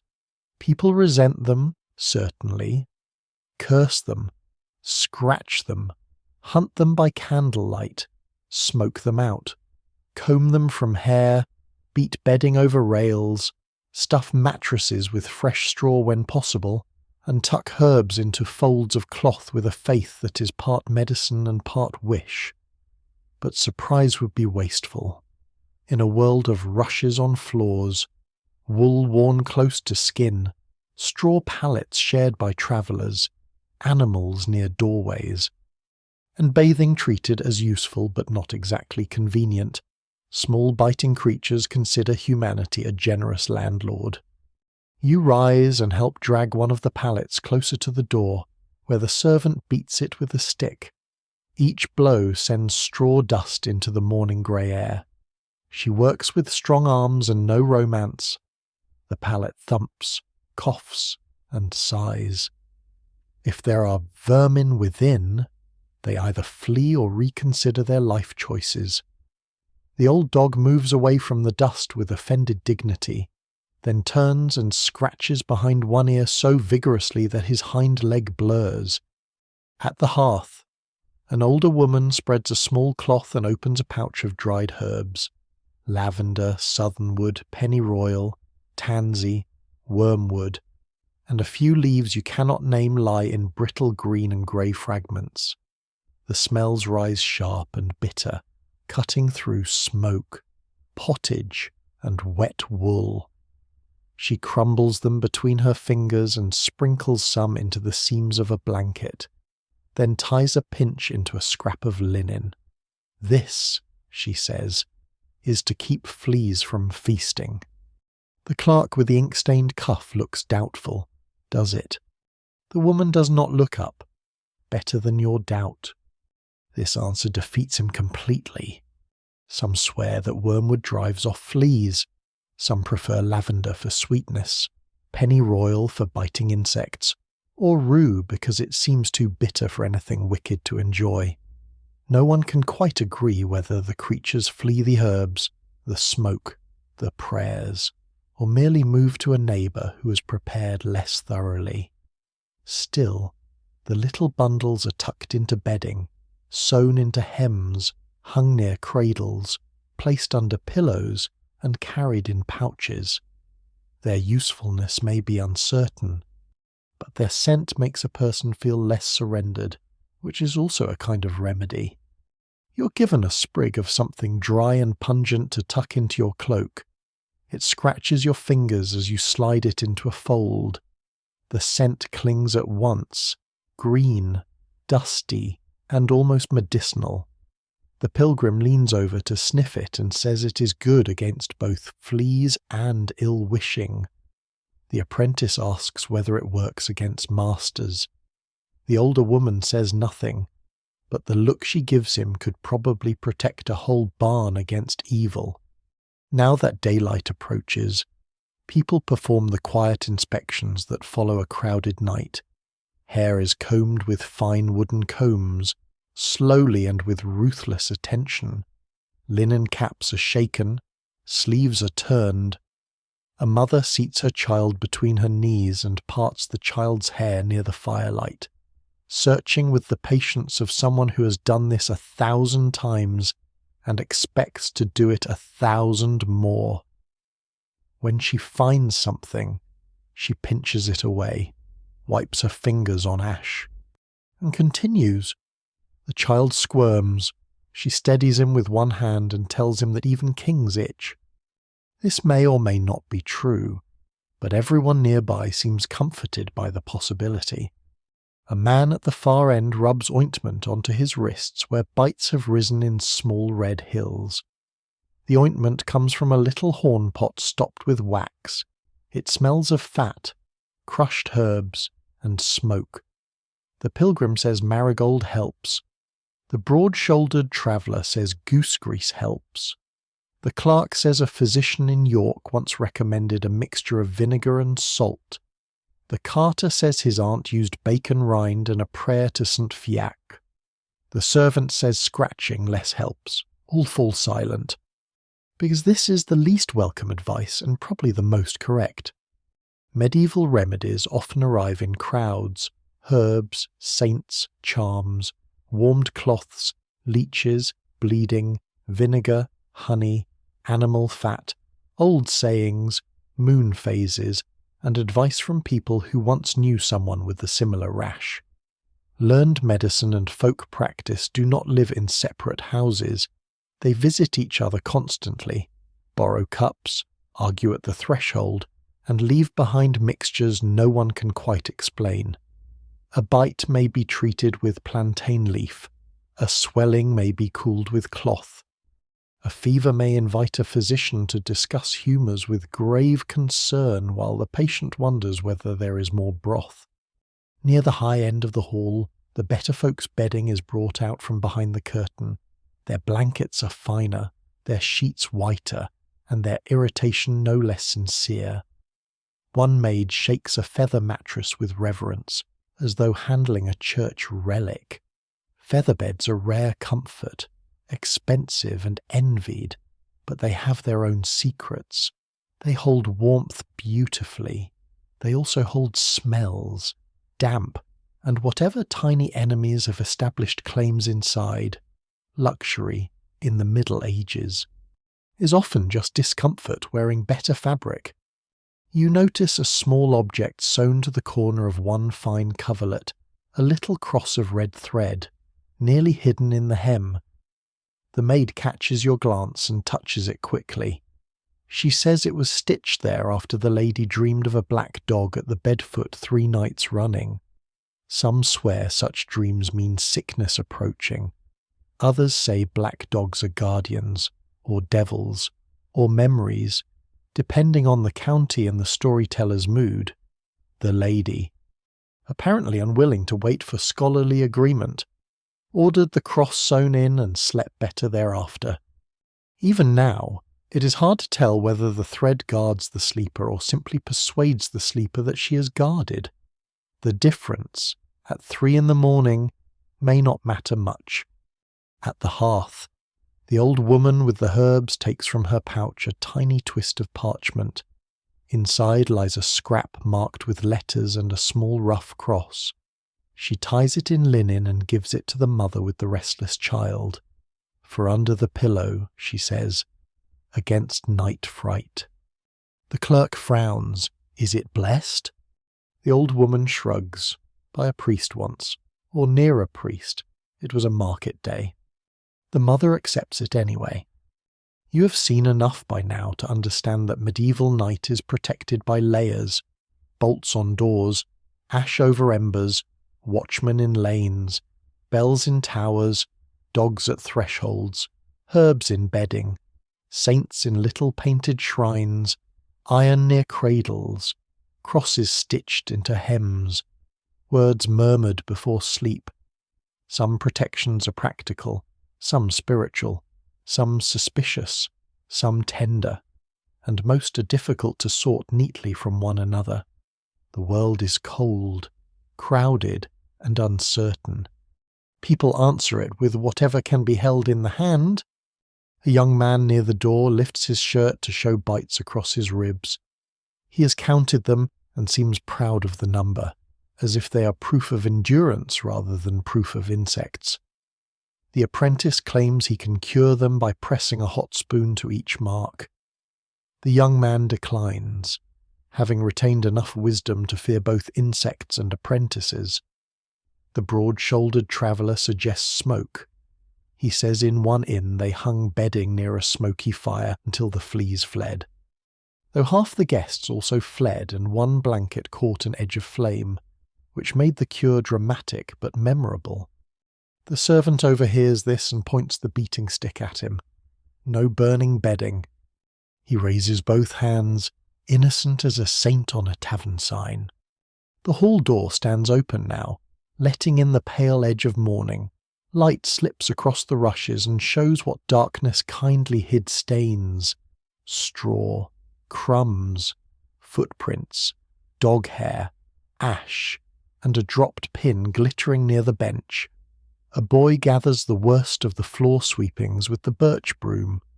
Fresh rushes may be added later if the household can spare them, or if someone important visits, because cleanliness is often arranged in honour of rank. For ordinary mornings, the floor is beaten, stirred, and improved just enough for life to continue. You step outside briefly with a blanket over one arm. The yard smells of frost, smoke, damp stone, and the sharp privy scent no herb bundle can entirely defeat. Several blankets hang already from a line, their wool steaming faintly in the cold. You help spread yours beside them. The cloth is rough under your hands, patched in two places, and heavy with the stored breath of the hall. As you shake it once more, you think of all the bodies it has covered, all the dreams it has warmed, all the tiny night creatures it has unwillingly hosted. The old dog follows you into the yard and noses the hanging blanket. Then he sneezes violently, as if offering a professional assessment. At the edge of the yard, near a little niche in the wall, someone has hung a horseshoe above a small door leading to the byre. Its iron is dark and rusted, but the nails are newer. Iron has a reputation for keeping certain mischiefs away: fairies, witches, wandering night things, and sometimes bad luck of no definite species. Some say iron bites the unseen world. Some say it only comforts those who fear it. Those who tell the tale never fully agree, but the horseshoe remains, and no one removes it. Practical people may laugh at charms in daylight, but they still prefer the charm to be there after midnight. Inside again. The hall has become busy, not loud, not yet, but awake.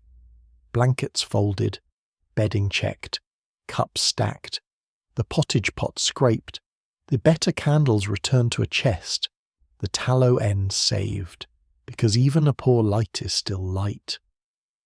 The half-burned candle from the night sits among other stubs, waiting to be melted down or used for some small work where beauty is not required. Nothing is wasted if it can still serve wax, ash, bones, cloth, string, crusts, patience. You warm your hands one last time near the hearth. The rosemary and rue bundle has blackened slightly at the edges. The old woman collects what remains of her herbs, tying the pouch tight with the leather thong. She sees you looking and presses one more tiny scrap into your palm lavender, perhaps, and something more bitter beneath it. For your cloak, she says. Roadbeds are worse. You thank her, and she smiles with the calm authority of someone who knows exactly how low bedding can fall in this world. You tuck the scrap away. It will not make you invincible. It may not even make you less itchy. But it carries the scent of the hall, the hearth, the old woman's dry fingers, and the long human habit of trying. Outside, the town begins to stir beyond the yard. A cart rolls over stones. A shutter bangs open. The baker's first loaves must be nearly ready. Somewhere. The watchman gives his final call before surrendering the lanes to daylight. Yet the night has left its marks on everyone. Rumpled clothing, smoky hair, dream stories, bites, stiff backs, warmer hands, and small charms tucked where fear might otherwise sit.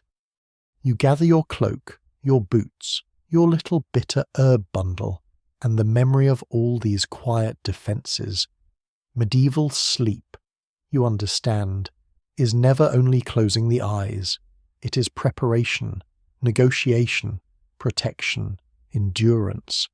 It is scratching and praying, banking fires and beating straw, trusting saints and doubting blankets, laughing softly because the alternative is to itch in silence.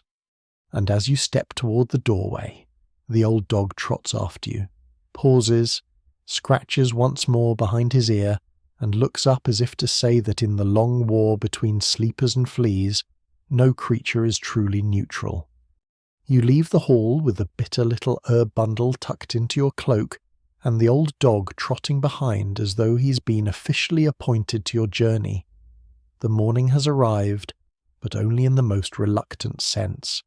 Light lies thin over the town roofs, grey and cold, slipping along the wet edges of shutters and the iron hoops of barrels. Smoke climbs from chimneys in slow, crooked threads. The lane smells of bread, horse dung, ash, damp timber, and that stubborn medieval mixture of life too closely packed to pretend itself delicate. The watchman is still visible at the end of the street, though his duty has nearly finished.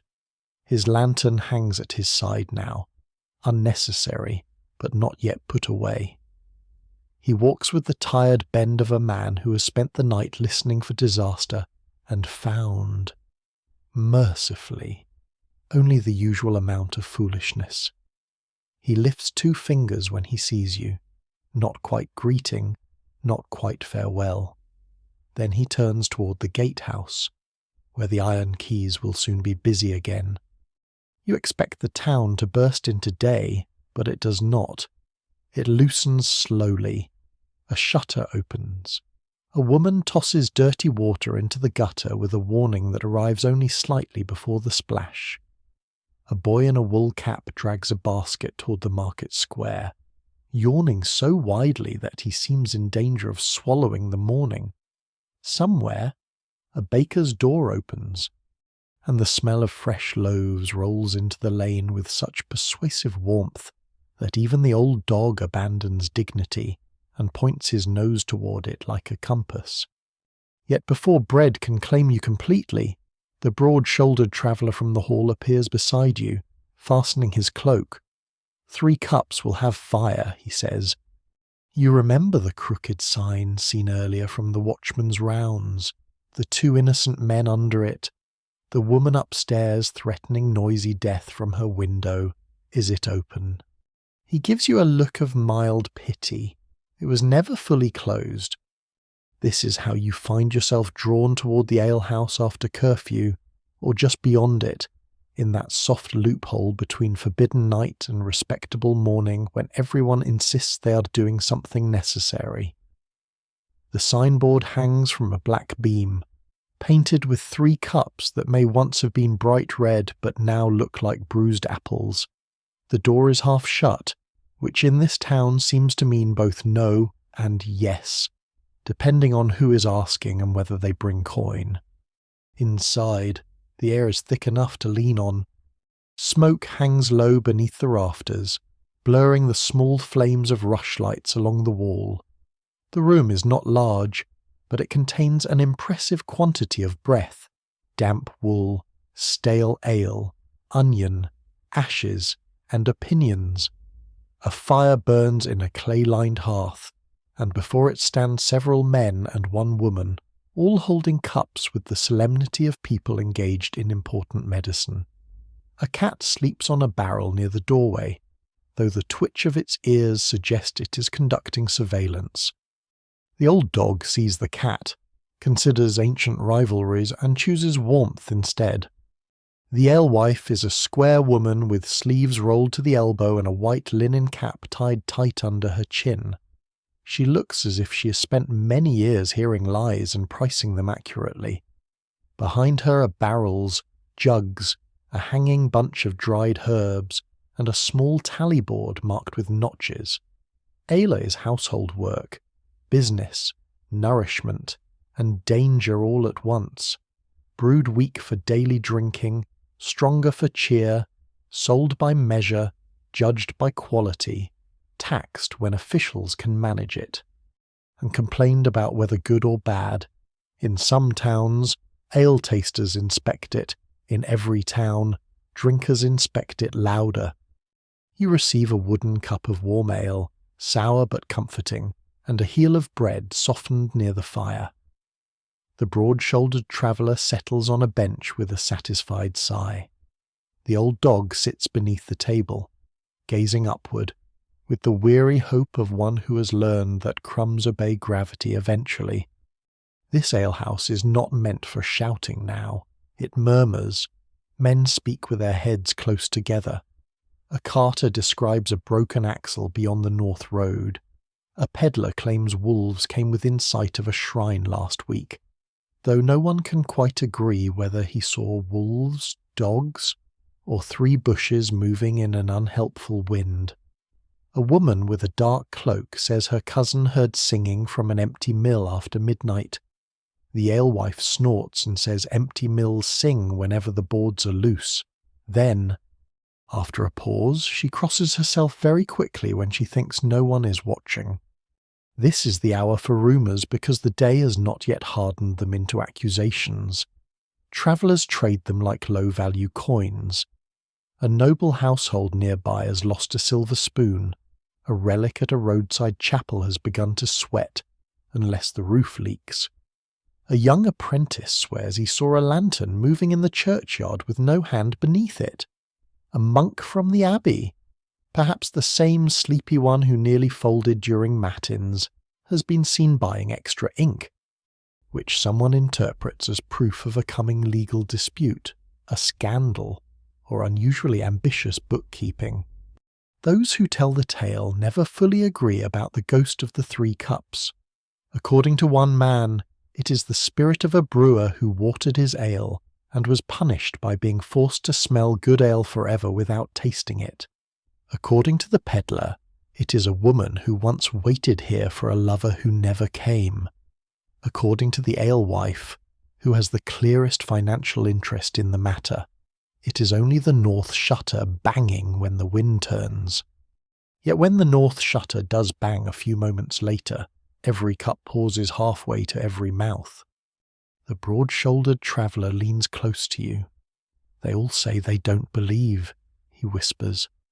Then they ask for the bench nearest the fire. A pair of dice appears on the table, small cubes of bone or horn, their dots darkened with soot. The alewife narrows her eyes. Gambling after curfew is trouble, especially when trouble has already had 2 cups. But the dice are rolled quietly, more for omen than money. The peddler throws first and gets a low cast. He sighs as though fate has made a personal comment. The carter rolls better and immediately declares the road safe. Price is favourable, and his future bright. The woman in the dark cloak says dice know nothing before sunrise. Still, she rolls when offered. Some swear dice can reveal the temper of the day if cast in the first hour after night's end. Others say this is nonsense invented by men who wish to gamble before breakfast. Even now, it is hard to tell which belief came first, the omen or the excuse. Medieval habits often wear a holy or mystical cloak over very human shoulders. You do not roll, You watch the little bones click softly on the scarred wood, and you think of the abbey scribe blaming his ink blot on a night demon. Here, too, people let chance speak because chance sounds less lonely when given a voice. The alehouse door opens, cold air slips in, and with it comes the watchman. His lantern is out now. He stands just inside the threshold and surveys the room. Everyone becomes a model of lawful refreshment. The dice vanish so quickly they might truly be supernatural. The alewife sets a cup before him without asking. He drinks, wipes his mouth with the back of his hand, and says he heard laughter from this direction before dawn. No one responds at once. The old dog, perhaps sensing the weight of civic inquiry, sneezes. The watchman looks down at him. He was here. The alewife says, "Dog's no witness." Better than some. This receives a few careful smiles. The watchman does not press further. He's off duty soon. Perhaps mercy begins where wages end. He warms his hands by the fire and reports that the gate will open shortly, that the horse loose near the lower market has been caught, and that the two men from the lane have each found a different home, neither of which may have been theirs. The alehouse accepts this as a successful conclusion. A man near the wall begins to tell a story in a voice meant for darkness. He speaks of a traveller who ignored curfew and followed a pale light beyond the tanner's ditch, thinking it a lantern from an honest house. The light moved away each time he drew near. By dawn, he found himself waist-deep in marsh reeds, missing one shoe and all confidence. Some say such lights are spirits. Some say they are swamp vapours. Some say they are thieves with lamps and poor manners. No one can quite agree whether the traveller was rescued by prayer, luck, or the fact that he shouted loudly enough to annoy a shepherd. The story is not frightening in the telling. It is low and smoky, padded with small jokes and objections. Someone asks why the man followed a light into marshland in the first place. Someone else says men have followed worse things into worse places for less reason. The alewife says if he had paid his tab before leaving town, no spirit would have bothered him. This is accepted as the moral. You sip your ale and feel the warmth gather again in your belly. The room's rough comfort wraps around you the smoky rafters, the low beams, the packed benches, the cat on the barrel, the watchman with mud on his boots, the alewife counting silently with her eyes. It would be easy to call the place disorderly, and perhaps it is. Yet it has its own rules. Speak low near dawn. Pay what you owe. Do not start a fight when everyone is tired. Pretend not to fear the ghost unless the shutter bangs. Share news, stretch truth, keep the fire fed. The gate bell rings at last, clearer and brisker than the night bells. Outside, the town begins to open. Hooves strike stones. A cart creaks toward the market. Voices rise, no longer ashamed of being voices. The alehouse changes instantly. Secrets become anecdotes. Omens become entertainment. The dice are forgotten or hidden. The watchman drains his cup and leaves without farewell. You stand, and the old dog stands too, hopeful that movement leads to bread. The alewife takes your cup and tells you to mind the market square, where prices bite worse than fleas. Her face remains stern, but she slips the dog a crumb, which he receives as tribute long overdue. When you step back into the lane, daylight has widened. The crooked sign of the 3 cups swings once behind you. Inside, the murmurs continue, softer now beneath the growing noise of morning. You carry with you the taste of warm ale, the click of dice, the tale of the marsh light, and the memory of all those faces pretending they did not glance at the shutter when it banged. Night in the town, you understand, does not end all at once. It lingers in alehouses, in rumours, in the watchman's tired hands, in the jokes people make so they need not admit what frightened them.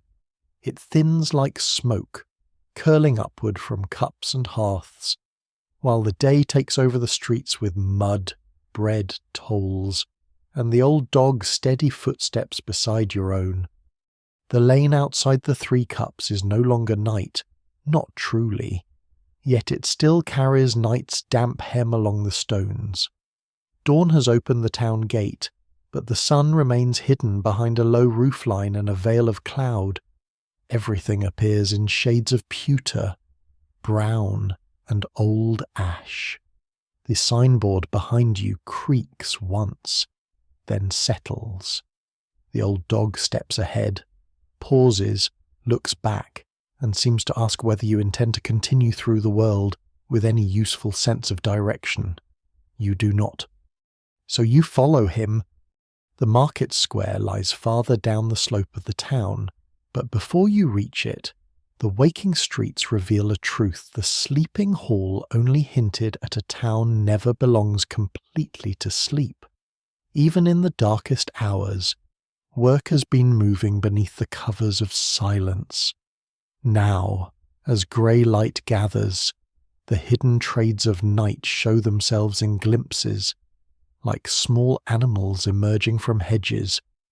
At the bakehouse, the shutters are open, and heat rolls out in fragrant waves.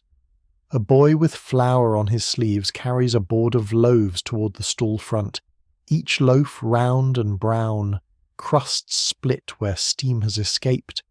His eyes are red from smoke and early labour.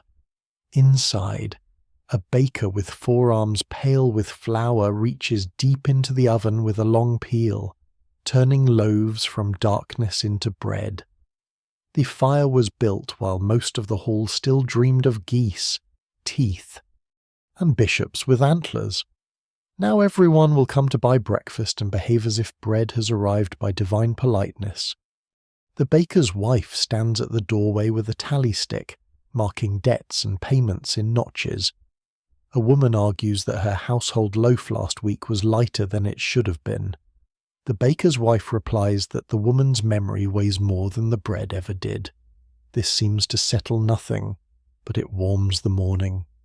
Not far beyond, a laundress and her daughter come from a side alley, bent beneath bundles of damp linen. Their hands are raw and steam rises faintly from the cloth in the cold.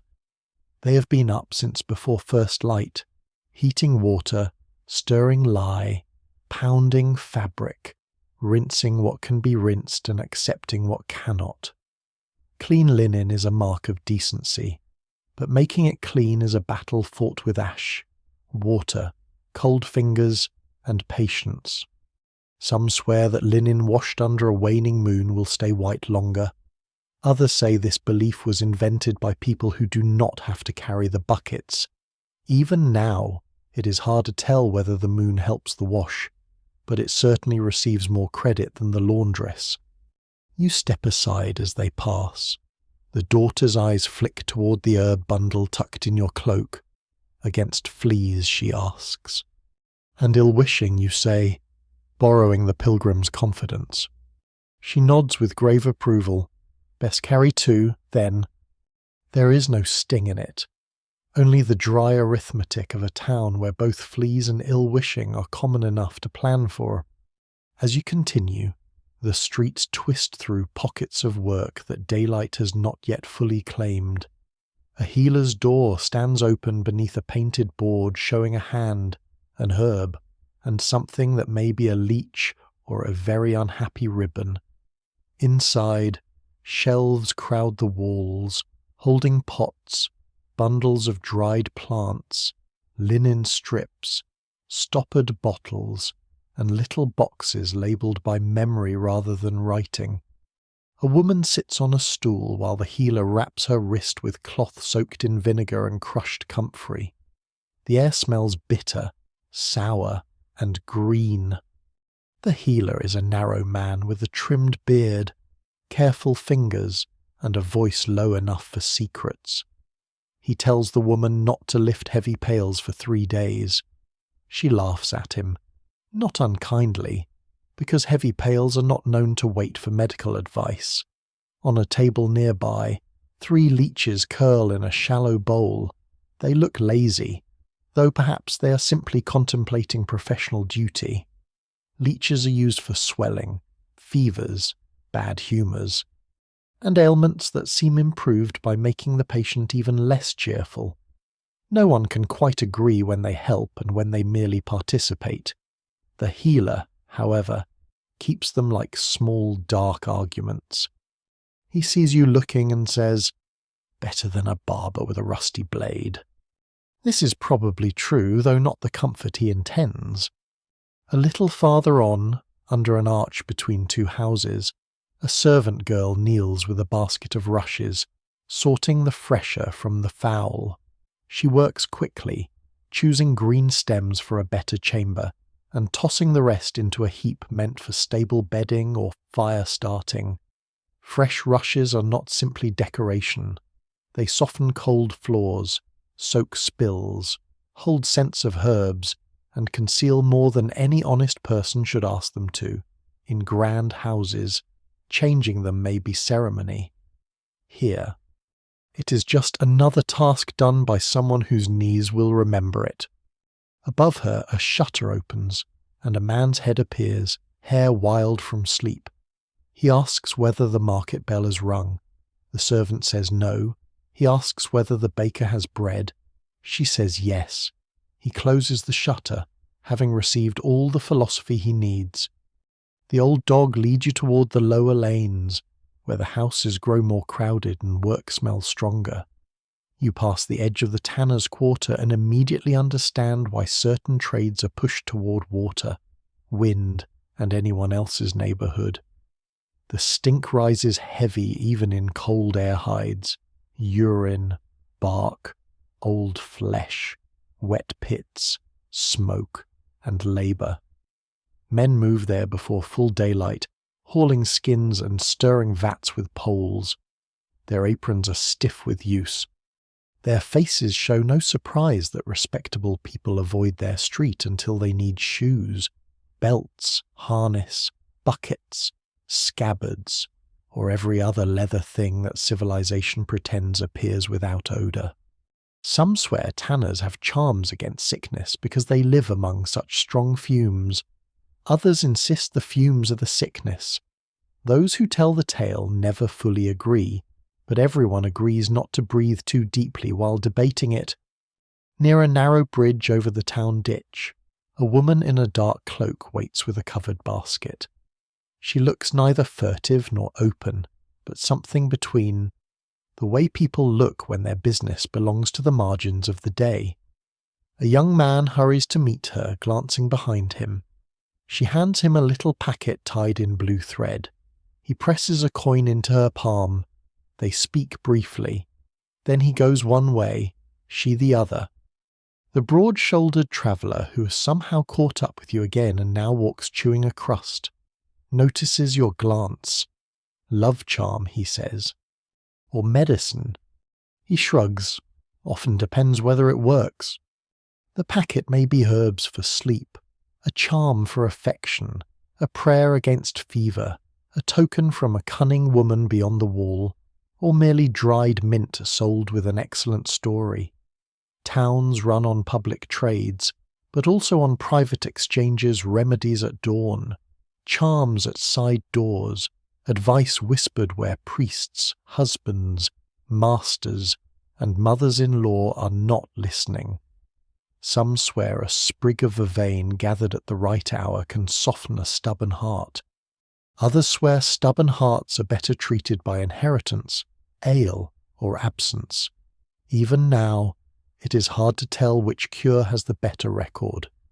The market square opens ahead, but before you step into its wider space, a final narrow lane catches your attention. A candle burns in an upper window, though the morning is nearly come. Behind the horn pane, you see the outline of someone bent over a table, a scribe perhaps, or a steward, or a merchant checking accounts before the stalls fill. The memory of the abbey scriptorium returns ink thick in the cold, parchment weighted flat, the night demon blamed for blots, here too. Someone scratches letters while others stir fires and knead dough. The town's hidden work is not all muscle. Some of it is ink, tally, debt, seal, and record. Below the window, an iron key turns in a lock, and a servant steps out carrying a chamber pot with the careful dignity of someone performing an unpleasant but necessary office. You and the traveller both step aside.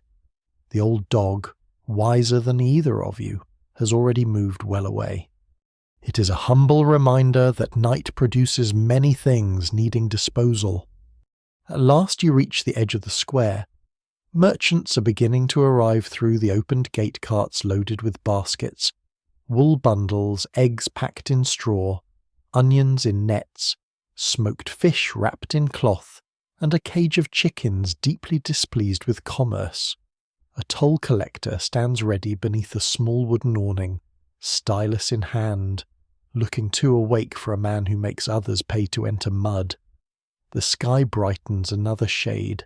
Bells stir again. You pause there, between the narrow hidden lanes and the widening public day. Behind you, bakers, laundresses, healers, tanners, servants, charm sellers, scribes, and watchmen have all moved through the hours most sleepers forget. Ahead, the market will pretend it is the beginning of everything. But you know better now. Morning is not the start of medieval life. It is merely the hour when the work already done becomes visible. The old dog noses your hand, hoping for bread. The herb bundle in your cloak releases its bitter scent whenever you move. Smoke lifts from the roofs. A woman laughs near the bakehouse. Somewhere, the alehouse shutter bang again, and perhaps everyone inside pretends not to hear it. You step into the square as the town opens fully around you, carrying with you the secret knowledge of its night labour, the warm oven before dawn, the healer's leeches, the laundress's raw hands, the love charm or medicine tied in blue thread, and all the small hidden trades that keep the world turning while honest sleepers dream and later take all the credit. You step into the market square just as the town's morning noise begins to rise, and for a while the memory of night retreats beneath hooves, wheels, voices, and the flustered complaints of chickens. Carts come in through the gate with straw stuck to their axles. A man leads 2 goats that behave as though market law does not apply to them. Women set out baskets of eggs, onions, dried apples, and small hard cheeses wrapped in cloth. A fish seller opens a bundle of smoked river fish, and the smell rolls outward with the confidence of a herald announcing something important and slightly alarming. The toll collector stands under his awning, marking entries with the stylus, and looking as if he has personally invented suspicion. He argues with the carter over whether 3 sacks of barley count as 2 loads or 3. The carter swears by St. Cuthbert that 1 sack is mostly air. The toll collector says air is not exempt if carried through the gate in a sack. A small crowd gathers, not because anyone cares deeply about barley, but because disputes are one of the free entertainments of town life. You stand near a stone trough with the old dog pressed against your leg and the bitter herb bundle still tucked inside your cloak. Daylight has widened, but it has not washed away the night from your body. Your shoulders remain shaped by the straw pallet. Your hair smells faintly of smoke. Your thoughts feel soft at the edges, as if part of you still lies near the hearth with the dog's weight across your feet. Around you, people are fully awake now, or pretending with admirable effort. Then, from behind a stall hung with rough wool cloth, someone gasps. It is a small sound, quickly swallowed, but those nearby turn. A young woman selling cheese has gone still. her hand resting on the edge of the table. Her face has lost some colour. Beside her, an older woman, perhaps her mother, says, "What did you see?" The young woman does not answer at once. She looks down at a round cheese in her hand, then toward the church tower visible above the roofs. At last she says, "I dreamed of this." The words move strangely through the square, not loudly. They travel from mouth to mouth with the soft speed of spilled milk. I dreamed of this. A cheese, a stall, a morning, perhaps a shape of light, perhaps the exact tilt of a basket. You cannot tell. But suddenly, in the middle of market bargaining and goat rebellion, the night returns. The older woman crosses herself. The toll collector pauses mid-argument. The carter with the barley looks relieved to have his case interrupted by the supernatural. The old dog sniffs beneath the cheese table, unconcerned with prophecy unless edible. Dreams, you have learned, do not end when sleepers wake. They follow people into the day like burrs clinging to wool. They are told over bowls of pottage, whispered near hearths, carried to priests, healers, mothers, neighbours, and occasionally anyone unlucky enough to stand still. Some dreams are laughed away. Some are stored carefully. Some change the way a person walks through the next hour. A dream may be nothing more than a belly full of onions arguing with the imagination, or it may be a warning placed gently under the door of the mind. No one can quite agree which is which until afterward, when everyone becomes wise. The cheese seller's mother asked exactly what she dreamed.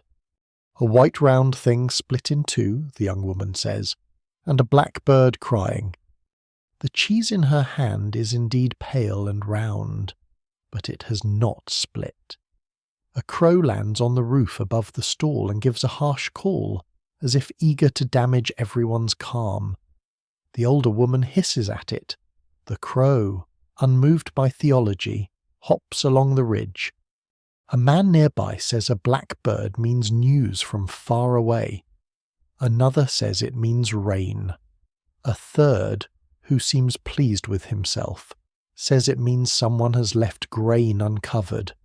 The pilgrim from the hall, appearing now with his satchel slung over one shoulder, says gently that birds belong to God's creation and may not always be messengers. Then the crow cries again, and he adds, after a pause, that a short prayer would do no harm. The young woman wraps the cheese in cloth and sets it aside, refusing to sell that one. The old dog regards this decision as wasteful. You drift onward through the square, but the little scene stays with you. Dreams here have weight. They need not be believed by everyone to influence everyone. A lord may consult a learned clerk about a dream before making a journey.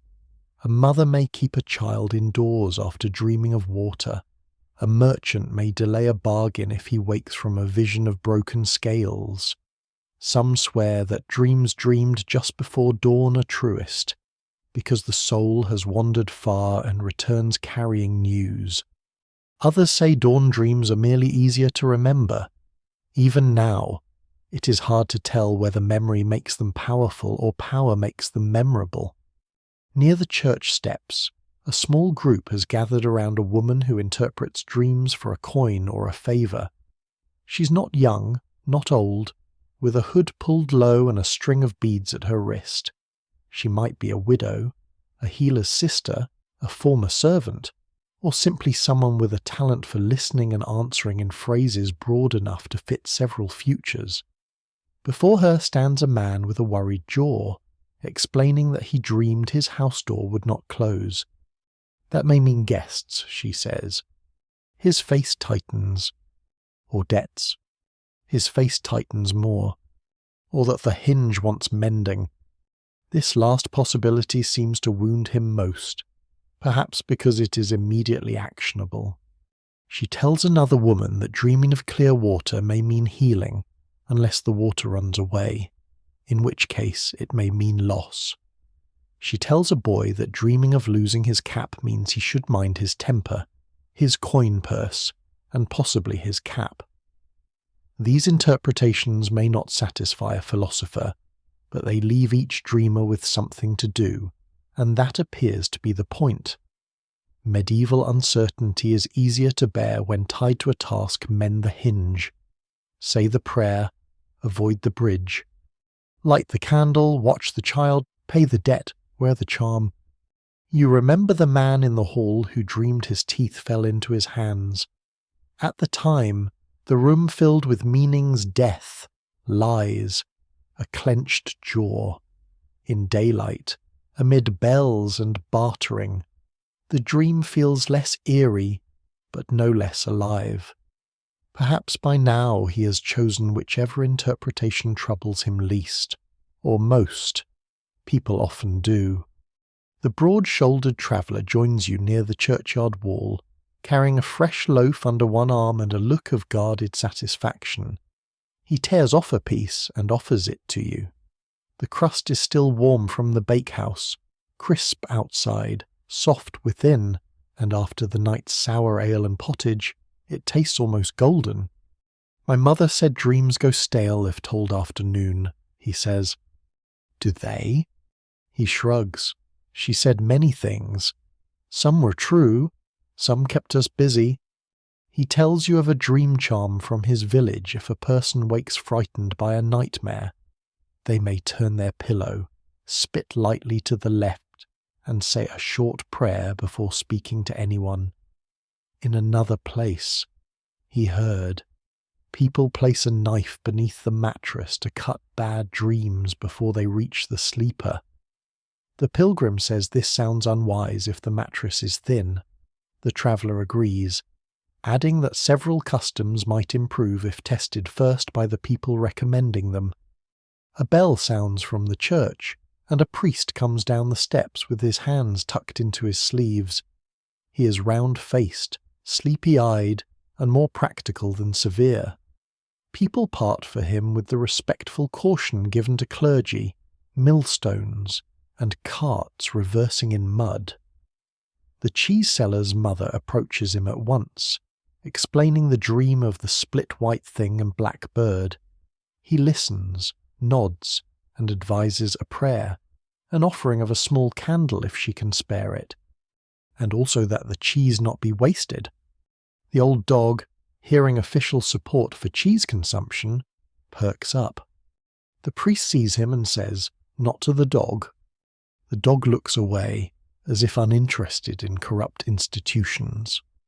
You follow the priest into the churchyard for a moment, where the noise of the square softens behind the wall. Frost clings in the shadows between grave markers. The church door stands open, and inside, the smell of cold stone, wax, and old incense breathes outward. Near a side altar, a woman lights a thin candle before a painted saint. Its flame trembles, a small bright answer to something she has carried from the night.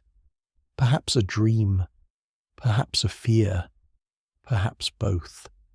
The priest tells you, not unkindly, that dreams must be handled carefully. Some may be temptations, some may be warnings, some may be sickness of the body speaking in pictures. Too much fear gives darkness more honour than it deserves. Yet too little attention may make a fool of the proud. This is a very medieval answer, balanced carefully on a fence between theology and experience. It gives no simple rule, which makes it feel, inconveniently, wise. Outside again, the market has grown louder. The cheese seller has cut the suspicious cheese at last, after the priest's intervention, and appears to be selling it in smaller pieces. The crow is gone. The barley argument has resumed with new witnesses. A child chases a hen under a trestle table while its owner predicts ruin in general terms. Daylight strengthens, and with it comes the ordinary courage people wear when the sun is up. Still, every so often you see someone touch a charm beneath a collar, glance at a bird, mutter a prayer, or recount a fragment of dream to a neighbour. Night has left messages in pockets and under tongues. Dreams here are not private entertainments. They are social weather. They move through households, markets, churches, and roads, shaping choices with a softness that can be mocked but not dismissed. You sit for a while on a low stone near the church wall, sharing warm bread with a broad-shouldered traveller and, despite clerical guidance, accidentally dropping a crumb large enough for the old dog to interpret as providence. The herb bundle in your cloak brushes your chin when you bend. Its bitter scent mingles with bread, wax, mud, and the faint incense from the church door. You think of the first sleep beside the hearth, the middle waking, the whispered dreams, the abbey bell, the watchman's lantern, the alehouse shutter, the hidden trades before dawn. All of them seem connected now by the same thread the human need to make sense of hours when sight is poor and thoughts grow strange. Medieval people do not simply sleep and wake. They cross into darkness, gather signs, and bring them back for inspection. No one can quite agree whether the signs mean anything, but everyone agrees they feel different before sunrise. And as the market square brightens fully, you rise from the stone and turn toward the road beyond the town gate, where pilgrims are beginning to gather beneath their badges and bundles. Behind you, a woman lights a candle for a dream. Ahead, the world waits under a pale sky, still wet with night, ready to be walked into by those brave enough, foolish enough, or simply too restless to stay indoors. The pilgrims gather just beyond the town gate while the morning is still pale enough to remember the stars. They do not gather quickly. Nothing involving tired feet, bundles, blessings, and arguments over who has misplaced the cheese can ever be quick. They stand in loose knots near the ditch, stamping warmth into their boots, adjusting straps, tightening belts, checking satchels, touching badges, and looking down the road as if it might grow shorter under sufficient disappointment. The gate behind you stands open now, its great timbers folded inward. The gatekeeper watches the little group with the weary interest of a man who has seen many pilgrims leave and a fair number return with fewer coins, more blisters, and stories improved by suffering.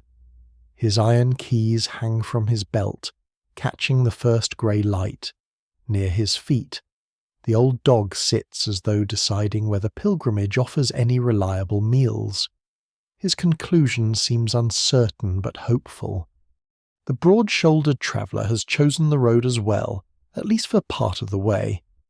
He carries his warm loaf wrapped in cloth, a knife at his belt, and the expression of someone who expects trouble, but not enough trouble to stay home. The pilgrim from the hall stands nearby, his crooked badge bright against his hat now that morning has touched it. You see at last that it is shaped like a scallop shell, worn smooth along one edge by fingers. Other badges glimmer among the group. A tiny saint with a staff, a little ampulla for holy water, a cross stamped from thin pewter, a round token from some shrine whose name everyone seems to pronounce differently. Pilgrim badges are part proof, part memory, part protection, and part conversation starter, which is useful because the road is long and silence becomes heavy by the second mile. A badge says, "I have been somewhere holy," or "I'm going somewhere holy," or "I would like you to believe both if it helps me find lodging." No one can quite agree whether badges keep danger away, but plenty of travellers touch them when clouds gather, dogs bark, or a stranger asks too many questions near a bridge. Before the group leaves, a priest comes from the town church, his cloak pulled over his shoulders and his eyes still carrying sleep. He blesses the travellers with words that rise in faint white breath. A woman kneels to touch the hem of his garment. A man asks for a separate blessing for his bad knee. The priest obliges, though his expression suggests the knee may need more than Latin.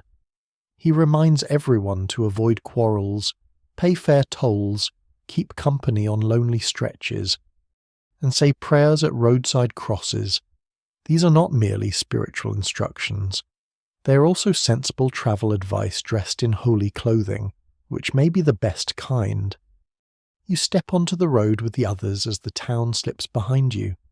The wall falls away to one side, the ditch curves outward, fields open under frost.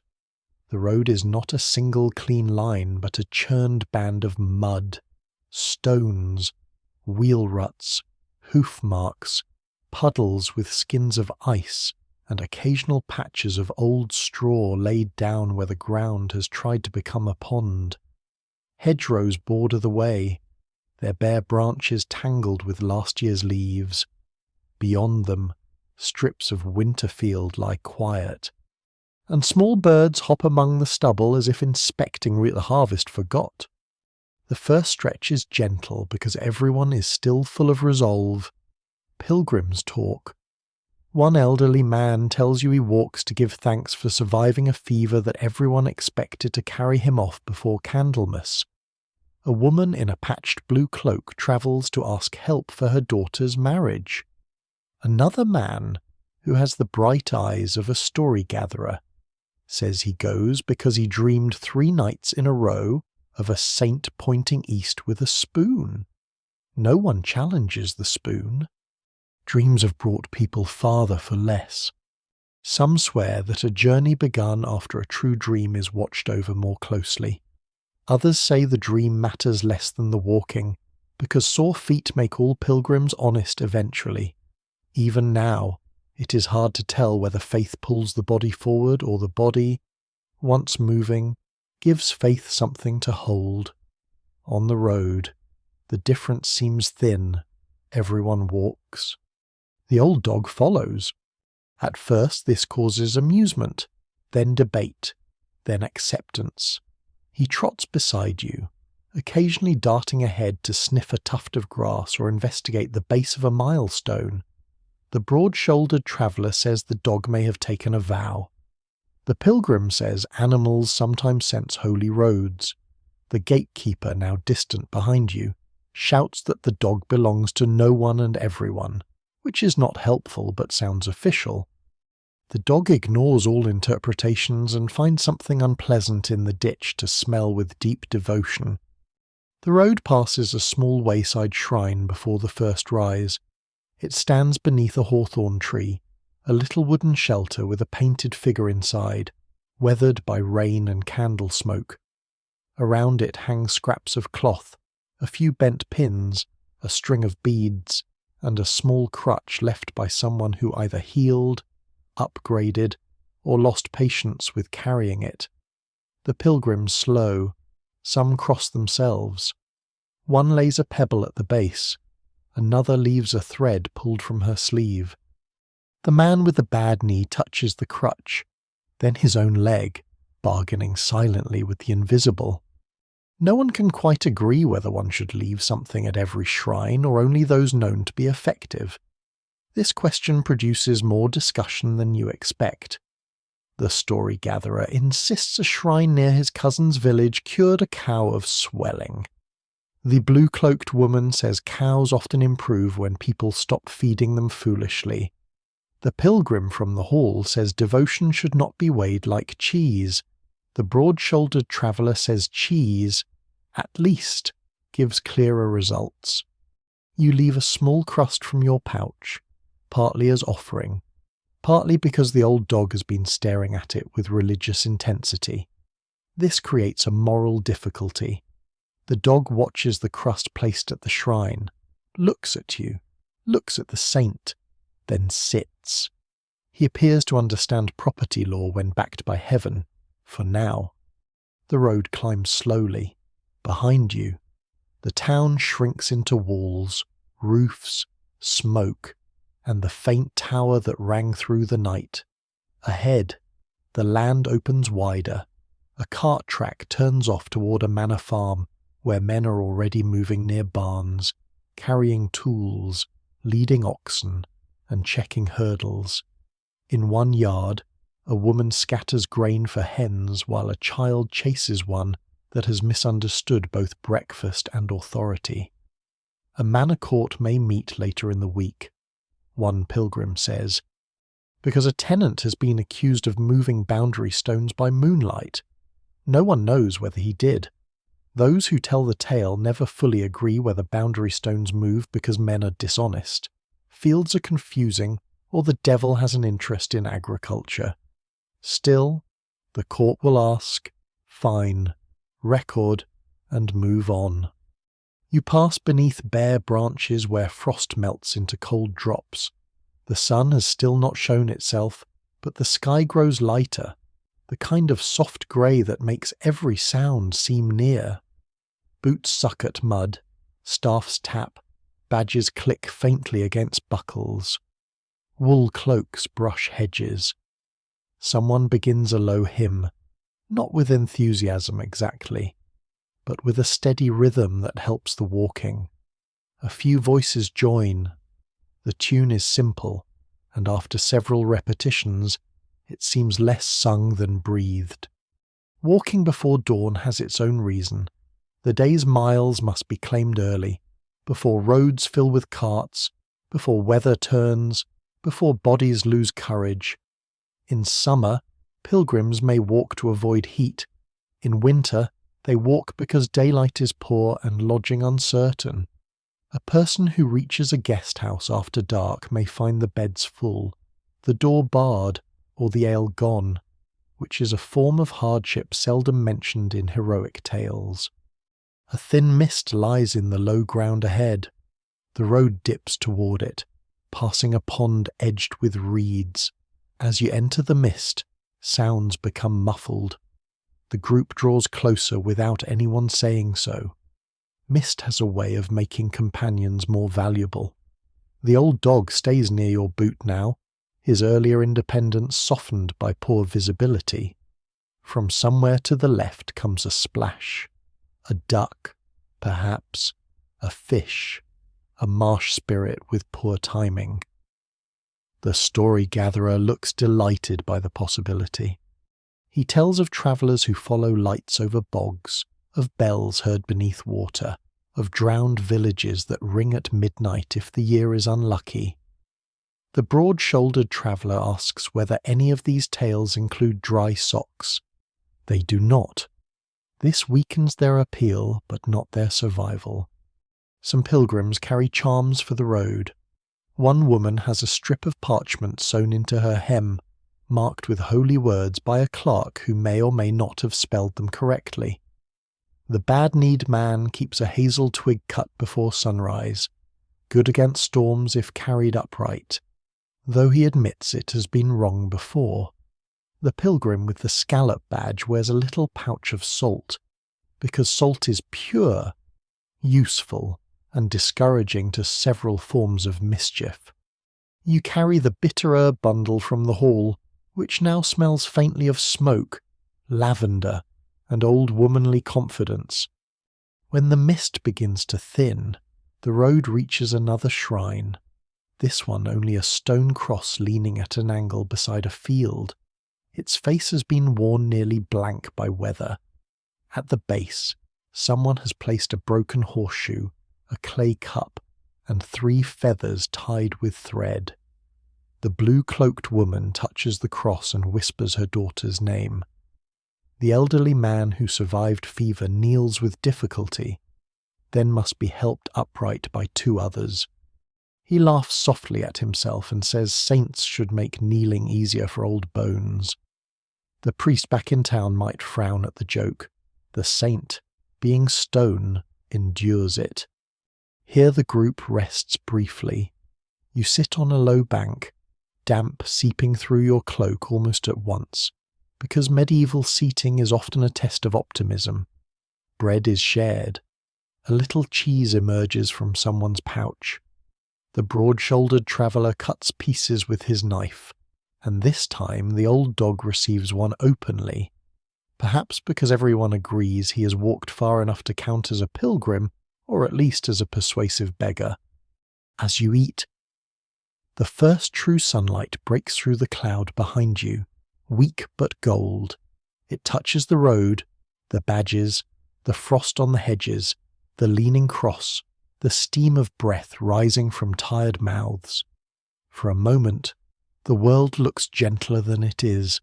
The mud shines, the shrine glows, even the dog's grey muzzle brightens.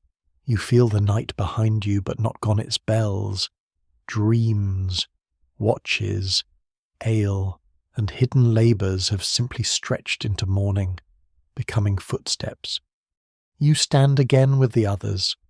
The road ahead bends toward a darker line of trees, and beyond those, though no one says it yet, lies forest. For now, you follow the pilgrims beneath the pale sun, badges clicking, cloaks brushing, staffs tapping in slow rhythm. Behind you, the town's tower sinks into distance. Ahead, the day opens like a cold hand. And you keep walking because this is what pilgrims do, and what travellers do, and what people in this world have always done when night releases them but does not quite let go. The road bends toward the darker line of trees as if it has been thinking about the matter all morning and has finally decided to become less friendly. Behind you, the fields still lie open, striped with frost and winter stubble, crossed by hedges, watched by crows, softened by the thin gold of reluctant sun. Ahead, the forest gathers itself in a long, uneven wall of trunks and branches, oaks, beeches, ash trees, and thorny undergrowth tangle together. Their upper limbs bare against the pale sky, their lower shadows holding on to the last scraps of night. The pilgrims slow without agreeing to. A road through fields invites conversation.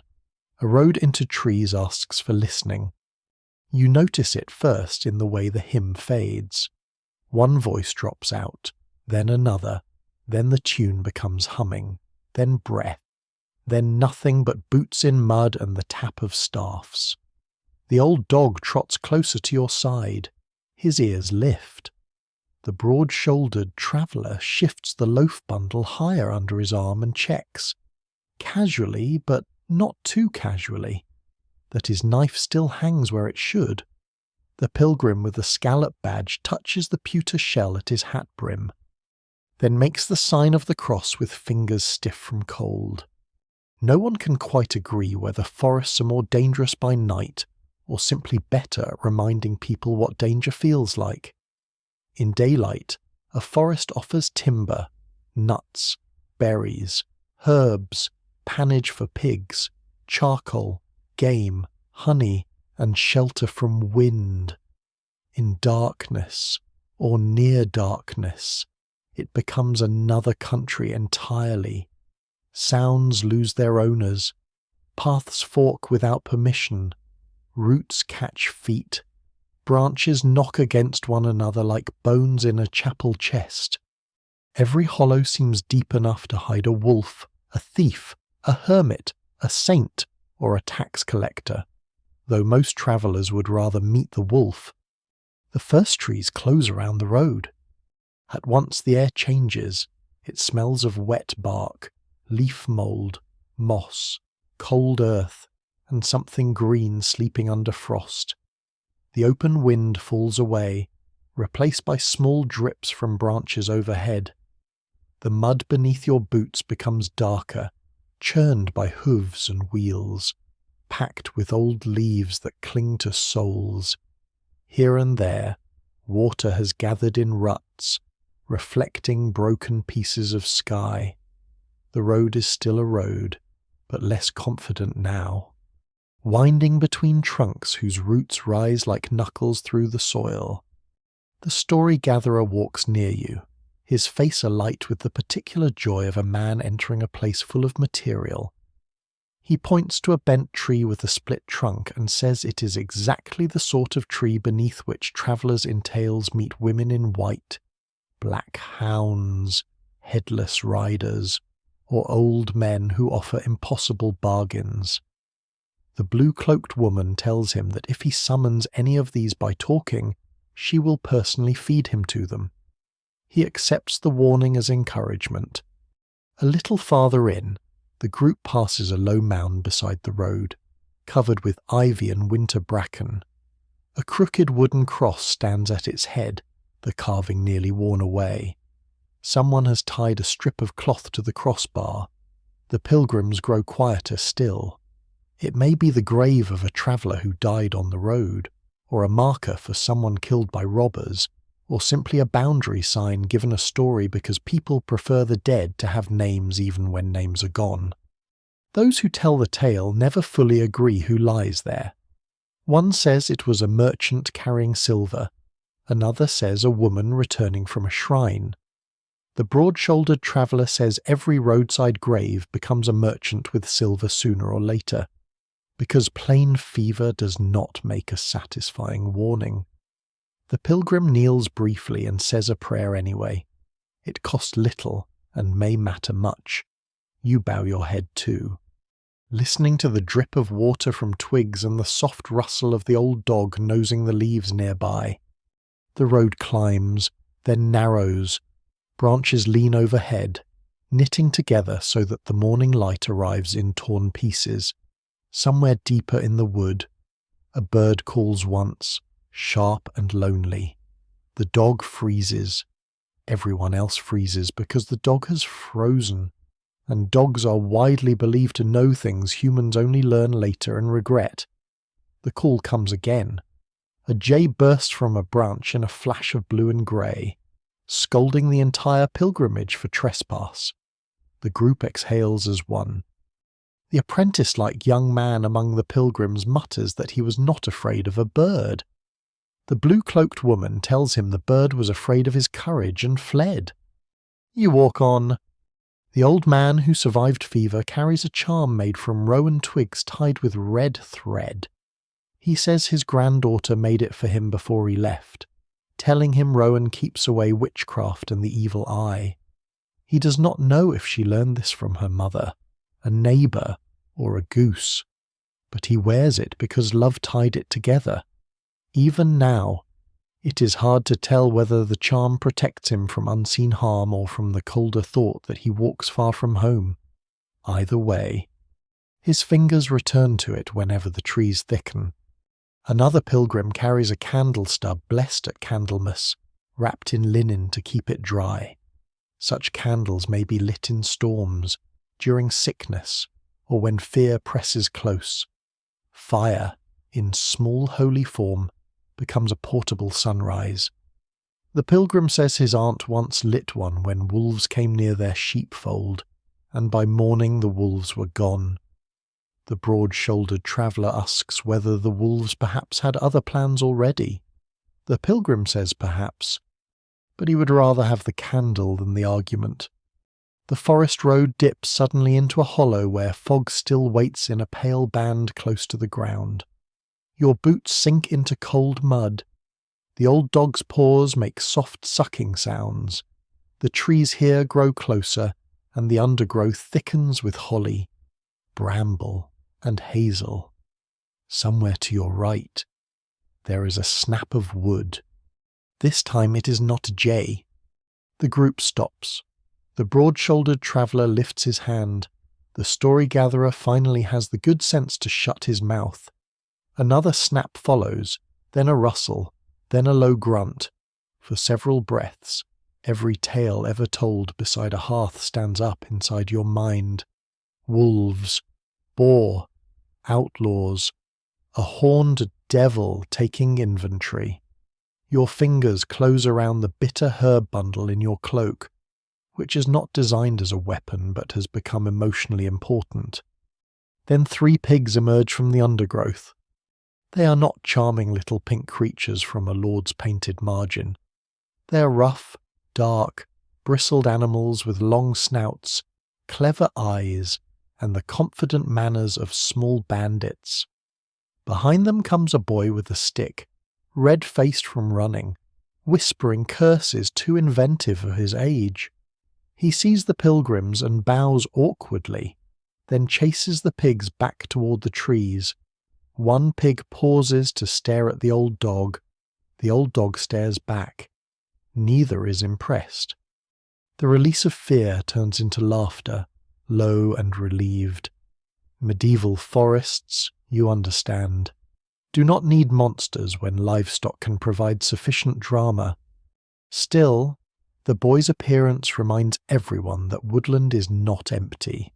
It belongs as lords, villagers, charcoal burners, swineherds, woodcutters, hunters, poachers, hermits, and people with reasons not to be seen too clearly.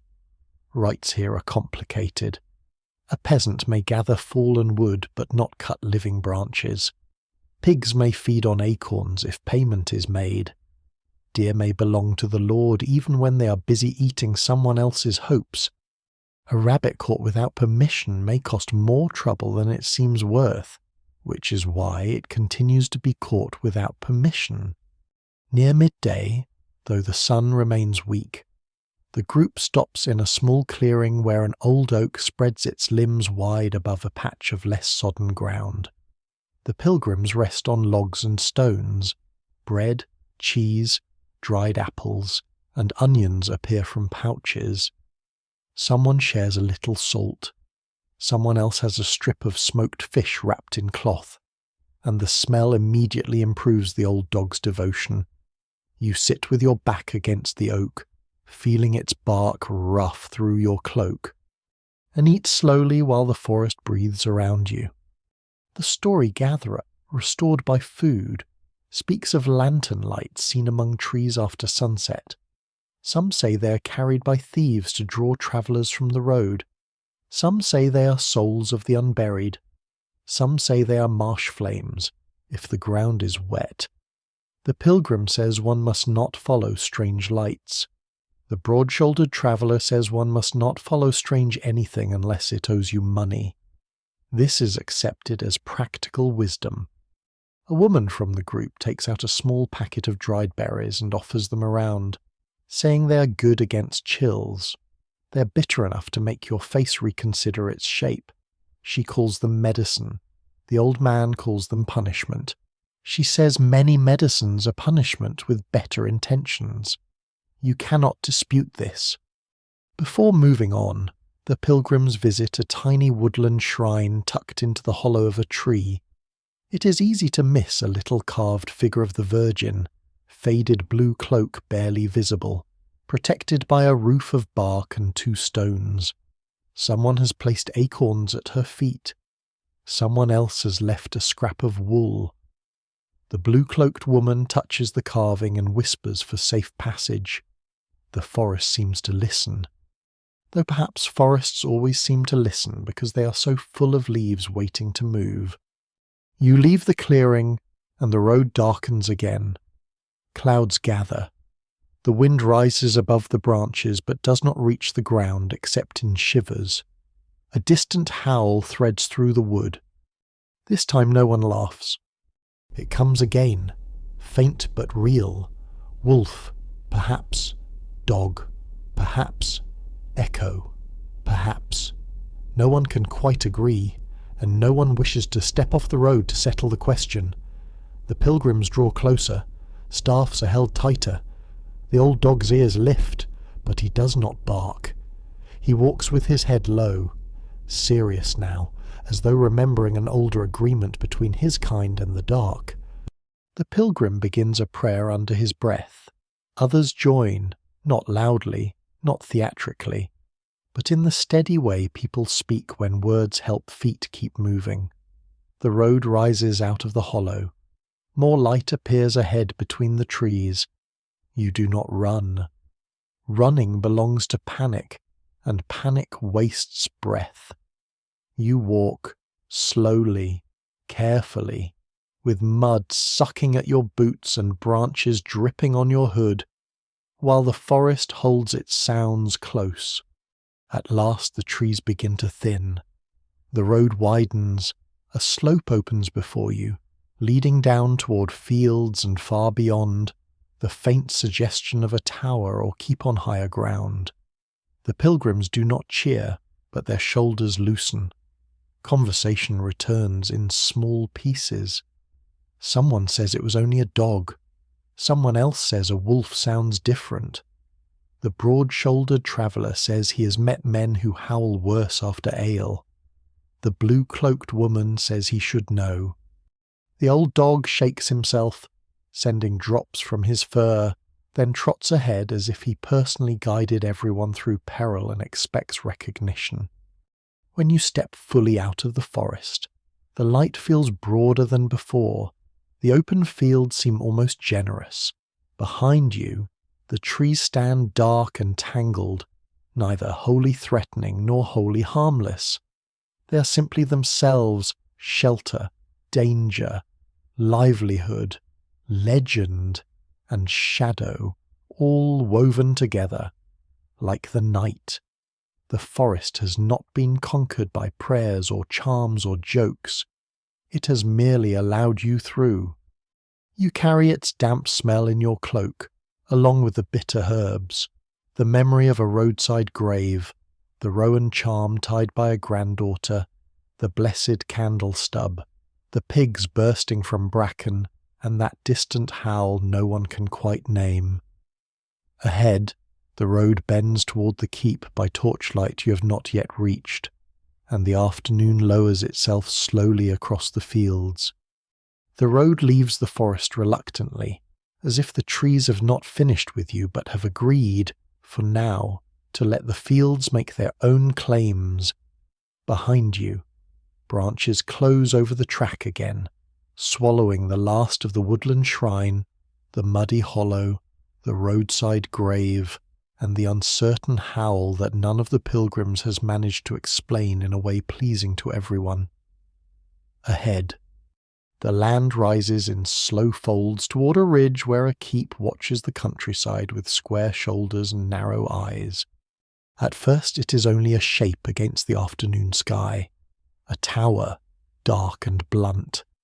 Then, as the road climbs and the clouds thin, you see more outer walls of rough stone, a timber palisade along one side where repairs are still being made, roofs within, a gatehouse standing over the approach, and thin lines of smoke lifting from chimneys. It is not a fairy tale castle, unless the fairy tale includes damp mortar, hungry guards, and a bill for roofing timber. It is a working keep, part fortress, part household, part storehouse, part warning to anyone in a valley who has strong feelings about unpaid rents. The pilgrims slow to look. Even the old dog pauses, nose lifted. Perhaps he smells kitchens. Perhaps he senses authority and is deciding whether authority drops bones. The broad-shouldered traveller says he has business with the steward there, which may mean honest payment, old debt, or something best wrapped in vague words. The blue-cloaked woman hopes there may be shelter before dark. The old fever survivor wants only a wall against the wind and a place to sit that does not immediately soak his cloak. You share his ambition. After the forest, the open fields feel safer, but the sky has turned iron at the edges, and evening is already gathering itself beneath the hedges. The path to the keep crosses pasture land where sheep crop close to the ground, their wool grey with weather. A shepherd leans on his staff near a thorn hedge, one eye on the flock, one on the travellers. He wears a hooded cloak patched at the elbows and carries a sling at his belt. His dog, younger and sharper than your elderly companion, gives a few official barks, then stops when the old dog answers with a single tired look. Some hierarchies need no court record. As you pass, the shepherd tells the pilgrims the gate closes at dusk and the steward dislikes late knocking. This seems reasonable. Everyone dislikes late knocking, especially if they have keys, walls, and a suspicion that other people's emergencies are poorly timed. He also warns that the Lord's hounds are loose in the lower yard, though loose may mean roaming, sleeping, stealing scraps, or all three. Medieval warnings often have room in them for interpretation. You climb the last stretch as the sun lowers behind cloud. The keep grows larger without becoming more welcoming. The wall stones are mottled with lichen and old rain. Wooden hoarding juts from part of the gatehouse, shadowing the entry. Above the arch, a guard leans with the spear and the bored alertness of a man who would rather nothing happen but needs to look prepared in case it does. At the gate, another guard stands beside a brazier, warming his hands over coals that glow dull red in the wind. The steward's clerk comes out to question the group. He is thin, wrapped in a dark gown, with a tablet under one arm and a face sharpened by accounts. Names are asked, purposes, places of origin, whether anyone carries goods for sale, whether anyone owes toll, rent, fine, service, or explanation. The pilgrims answer in turn, badges are shown.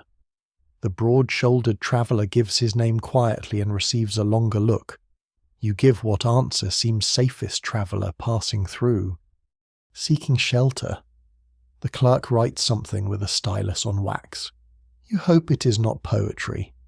No one can quite agree whether clerks sleep less than other people, because they are diligent or because numbers follow them into bed. This one looks as though both may be true. At last the gate opens wider. You pass beneath the arch into the lower yard, where the keep reveals its life by smell before sight. Smoke, horses, wet leather, boiling onions, dung, iron, dogs, wool, hay, hot grease, damp stone. The air is busy and thick. A boy leads a horse across the yard, its hooves clopping on packed earth. Servants carry buckets from a well. A woman shakes a fur-lined cloak over a rail, releasing dust and the faint scent of storage chests. 2 hounds explode from near the stable, barking as though they have discovered invasion, treason, and possibly dinner. The old dog does not run. He stands calmly, grey muzzle lifted, while the hounds circle him in loud confusion. Then one hound sniffs him, sneezes, and loses interest. The other follows, disappointed. Your companion has survived the first test of noble hospitality. The pilgrims are led toward the outer hall, not the Lord's private chamber, of course, but a space where travellers may be fed, inspected, tolerated, and arranged according to importance. The keep's main hall rises above you with a high roof and soot-dark beams. Compared to the town hall, it is grander, colder in places, and more loudly aware of itself. Weapons hang along one wall, spears, shields, a few older swords, a crossbow locked out of easy reach. Tapestries soften the upper walls, though the draughts seem unimpressed by fabric. Rushes cover the floor, fresher than those in town and mixed with sweet herbs, lavender, meadow sweet, perhaps rosemary, because noble noses deserve better concealment. At the far end, near the raised dais, servants set trestle tables for evening. Platters appear, wooden trenchers, jugs of ale, bowls of salt, a haunch of something roasted earlier and now being coaxed back toward warmth. Pottage, because even noble halls cannot escape pottage. The Lord himself is not present, or perhaps not yet visible. His household, however, fills the space guards, grooms, maids, pages, kitchen boys, a chaplain, a steward, several women in better wool, a squire with polished boots and sleepy arrogance, and more dogs than seem administratively necessary. You're given a place below the better folk, along with the pilgrims and lesser visitors. This is still shelter, and shelter is enough. You sit on a bench that wobbles only slightly. The broad-shouldered traveller disappears briefly with the steward, and you wonder again what business brought him here. The blue-cloaked woman sets her bundle beneath her knees. The pilgrim with the scallop badge removes his hat and smooths the badge with his thumb. perhaps thanking it for another day survived. As torches are lit along the walls, the hall changes. Day's grey uncertainty gives way to a flickering gold and black world. Shadows leap behind shields. The rafters loom. Faces sharpen and soften by turns. Servants move like practiced ghosts, setting cups, carrying bread, trimming lights. Beeswax candles burn near the high table, while lower down, tallow and rushlights do humbler work. The smell of roasted meat stirs every stomach in the hall into attention. Even the old dog sits straighter. A horn sounds briefly outside. The gate is being closed. The sound runs through you, carrying a memory of the town gate at dusk, the first night's iron keys, the watchman's rounds, the hall breathing under shared blankets. Here, too, the world folds inward. Walls, bars, guards, dogs, fire, prayer. Noble stone does not abolish night. It only negotiates with it at greater expense. The meal begins with the usual hierarchies. Better bread above, coarser bread below, finer cuts near the dais, humbler portions farther down. Ale passes in jugs. A servant sets before you bread, pottage, and a slice of meat dark at the edges, rich with smoke and salt. You eat slowly, trying not to appear as hungry as you are, which is impossible because medieval travel strips dignity from the appetite like bark from a branch. Across from you, the old fever survivor chews with his eyes half closed in gratitude. The dog receives nothing officially, then receives several things unofficially under the table. At the high end, conversation curls around the Lord's household. A steward speaks of rents due after Martinmas. A woman mentions a chest of linens that smells of damp despite cloves stored inside. The chaplain tells a page not to whistle indoors after dark. The page asks why. The chaplain says it invites spirits, thieves, and bad manners. The page seems more afraid of the last. Some swear whistling at night calls wandering souls or storms. Others say it merely annoys everyone trying to sleep. Even now, it is hard to tell which danger has done more to preserve the rule. After the meal, the hall does not settle at once. Castle knights have their own restless habits. Guards change watch on the wall walk. Kitchen servants scrub pots in warm water darkened by grease. Grooms check horses by lantern. A maid carries a warming pan filled with coals toward a chamber above, sliding it between sheets so some noble body may enter bed without immediate regret. This seems a magnificent invention. It also seems like the sort of thing that requires trusting a sleepy servant not to set the bedding on fire, which returns you to the universal medieval problem. Warmth is lovely until it becomes enthusiastic. The chaplain leads evening prayers in a side corner before a small painted panel of the Virgin and Child. A few household members kneel, others bow where they sit, halfway between devotion and exhaustion. A relic is brought out in a little case, said to contain a thread from a saint's garment. The blue-cloaked woman leans forward, interested. The broad-shouldered traveller, now returned, whispers that no one can quite agree whether it is truly saintly cloth or a very old strip of somebody's sleeve. Yet when the case passes near, he touches it lightly all the same. Those who tell the tale never fully agree about relics. Some heal, some comfort, some attract pilgrims, coins, and suspicion in equal measure. But in the torchlit hall, with wind pressing at the shutters and the forest dark behind the hill, the little case gleams warmly enough that doubt becomes quiet for a moment. Later, you step into the yard before sleep. The sky has cleared, and stars burn above the keep's walls. Torches flare along the battlements, their smoke dragged sideways by the wind. A guard walks the wall walk with a lantern, pausing at intervals to look out over the fields. Beyond the ditch, the land is black. The forest is a darker black within it. Somewhere below, a dog barks from a village, and one of the keep's hounds answers, deep and proud and unnecessary. A noble chamber window glows above you. Behind it, someone moves past the light, restless. You think of the people inside those rooms, the lady with warmed sheets, the lord perhaps counting troubles, the steward with rents, the squire dreaming of tournaments, the maid sleeping near the door in case someone calls. Stone walls make people safer, but not simpler. They still wake in the night. They still fear dreams, sickness, theft, fire, omens, judgment, unpaid debts, and the small noises that sound larger in darkness. The broad-shouldered traveller joins you near the well. For a while, neither of you speaks. Then he says his business is settled. Mostly.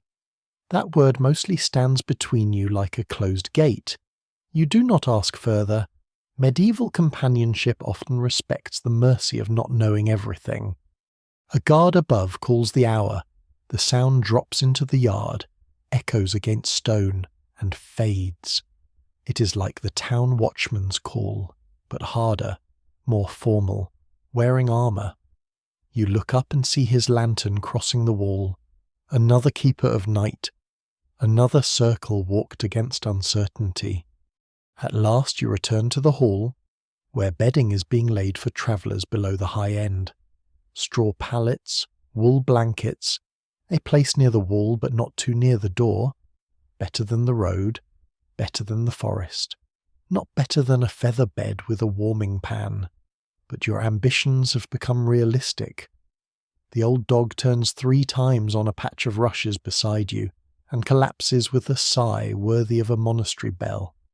You lie down beneath the smoky rafters of the keep, hearing the muffled work continue around you, guards on stone, servants in passages, hounds shifting in sleep, wind against shutters, a lady's chamber latch closing above. Castle night is not peaceful, exactly. It is layered. Torches outside, candles within, prayers beneath breath, keys at belts, dogs at doors, relics in cases, warm pans under sheets, and tired people trying to trust the walls around them. As your eyes close, you understand that even here, in the Lord's stronghold, night remains unconquered. It simply wears finer wool, eats from better trenchers, and has more people assigned to worry on its behalf. The keep does not wake gently. It wakes in layers of sound, each one arriving before your body feels ready to receive it. First comes the guard's call from the wall walk, thin and hard in the last darkness. Then a hound shakes itself somewhere nearby. Collar rings jingling like small impatient bells. A door opens in a passage above, and cold air slides down into the hall. Someone coughs. Someone drops a piece of firewood with a hollow crack that seems, for one terrible instant, to split the world in two. The old dog beside you lifts his head, judges the noise unworthy of full alarm, and lowers himself again. For a moment, you remain wrapped in the thick wool blanket, unwilling to surrender the pocket of warmth your body has made. The rushes beneath you smell fresher than those in the town hall, sweetened with herbs and dried flowers. Though by dawn even noble rushes remember they are still rushes. Your shoulder has found the edge of the pallet. Your feet are cold. Your hair carries smoke from 3 hearths, now the town hall, the alehouse, and the keep, so that you may never again be mistaken for a person who lives near clean air. A bell sounds from the chapel within the keep. It is smaller than the abbey bell, less solemn than the town bell, but it has the same power to rearrange sleepers. Servants rise first. They always do. A maid emerges from near the door with a blanket around her shoulders and begins folding bedding with quick, sleepy hands. A kitchen boy passes carrying a bucket nearly as large as his ambition and twice as heavy. The chaplain crosses the hall toward the chapel, rubbing one eye before remembering dignity and folding his hands properly. Even stone walls, you learn, cannot protect anyone from mourning. This is the second waking, not the secret midnight kind with embers and dream whispers, but the practical one, when sleep must loosen its fingers because animals need feeding, fires need stirring, bread needs cutting, and lords, regrettably, expect households to function. Around you, travellers sit up slowly. The old fever survivor groans until another pilgrim tells him he sounds like the gate hinge. He says the gate hinge is younger. No one can quite agree whether the body feels older after sleeping on straw, or whether straw simply tells the truth more bluntly than a feather bed. The broad-shouldered traveller is already awake, sitting with his back against the wall, tying his bootlaces. His face looks closed again, business folded away inside him. He nods when he sees you stir. Near him, the pilgrim with the scallop badge checks his satchel, then touches the badge to his lips. The blue-cloaked woman has slept little, you think, or perhaps grief and hope have the same face before dawn. She smooths her sleeve and murmurs her daughter's name once, so softly it nearly disappears under the hound's snoring. The hall's fire is coaxed back to life.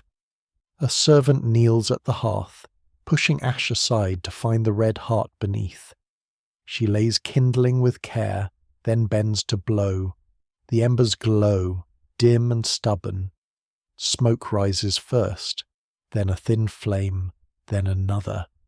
Soon warmth spreads low along the stones. It reaches your hands before your feet, and you hold your fingers toward it in the old universal prayer of cold mornings. Above, in the noble chambers, shutters open one by one. You hear quiet movement, a chest lid, a basin set down, the creak of boards, a woman's voice asking for hot water, a man's voice asking for a belt no one has yet misplaced but everyone will soon be blamed for misplacing. A maid carries the warming pan back down, now empty of coals, its long handle tucked under her arm. Last night it seemed a marvel. In morning light, it appears simply one more object that must be carried by someone tired. Breakfast in the keep is not the feast a wandering storyteller might pretend. It is bread, ale, leftover meat cut small, pottage warmed again, and cheese hard enough to defend itself. Still, compared with the forest road, it is generous. Wooden trenchers are laid along the lower tables. A servant pours ale. Another brings a bowl of softened oats for those with old teeth or important complaints. The old dog stations himself where distribution seems most likely to fail in his favour. You eat beside the pilgrims, tearing bread with chilled fingers. The bread is better than the town's coarse loaf, lighter and pale within, though still dense enough to encourage humility. The ale is cool and faintly sour. A little strip of meat, smoky and salted, wakes your mouth at once. The blue-cloaked woman shares a pinch of dried herb from her pouch, saying it steadies the stomach before travel. It tastes like old leaves and stern advice. Some swear it prevents sickness on the road. Others say it only distracts the tongue from worse things. Even now, it is hard to tell whether the herb helps your belly or simply reminds it to behave. After eating, the household spills into the yard. Dawn has spread fully now, though the sun hides behind a band of cloud. The keep stones are wet with dew. Frost clings in corners untouched by feet. Horses steam near the stable while grooms brush them down with handfuls of straw. Chickens scratch near a dung heap, fearless in the way of creatures who have not studied kitchen schedules. A blacksmith in a lean-to by the wall wakes his fire with a bellows, and the first sparks rise like tiny stars escaping backward into morning. The steward stands near the well with the clerk, speaking to tenants who have arrived early from the village below. One man holds a cap in both hands, another carries a basket of eggs as rent or persuasion.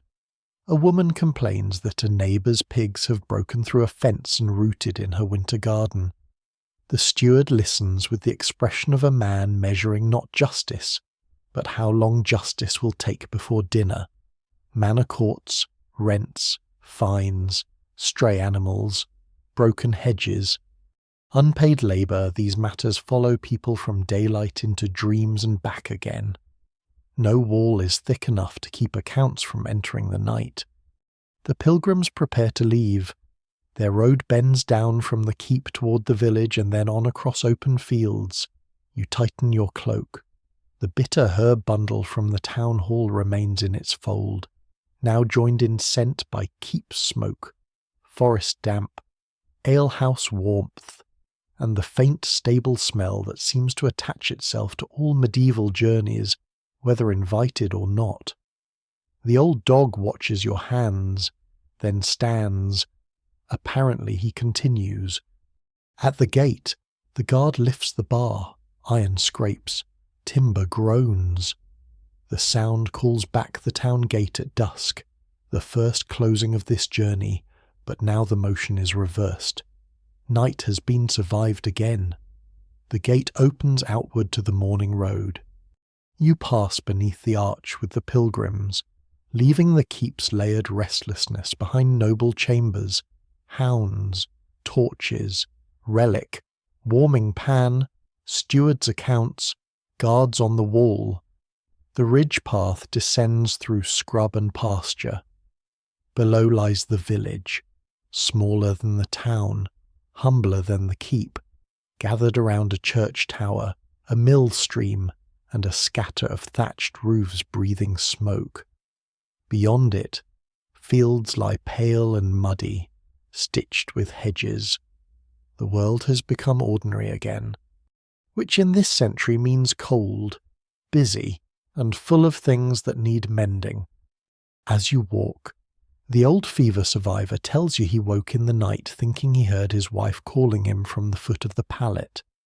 She died 2 winters ago, he says, not dramatically, not in a tale-worthy way, just one cold week after a cough settled too deep.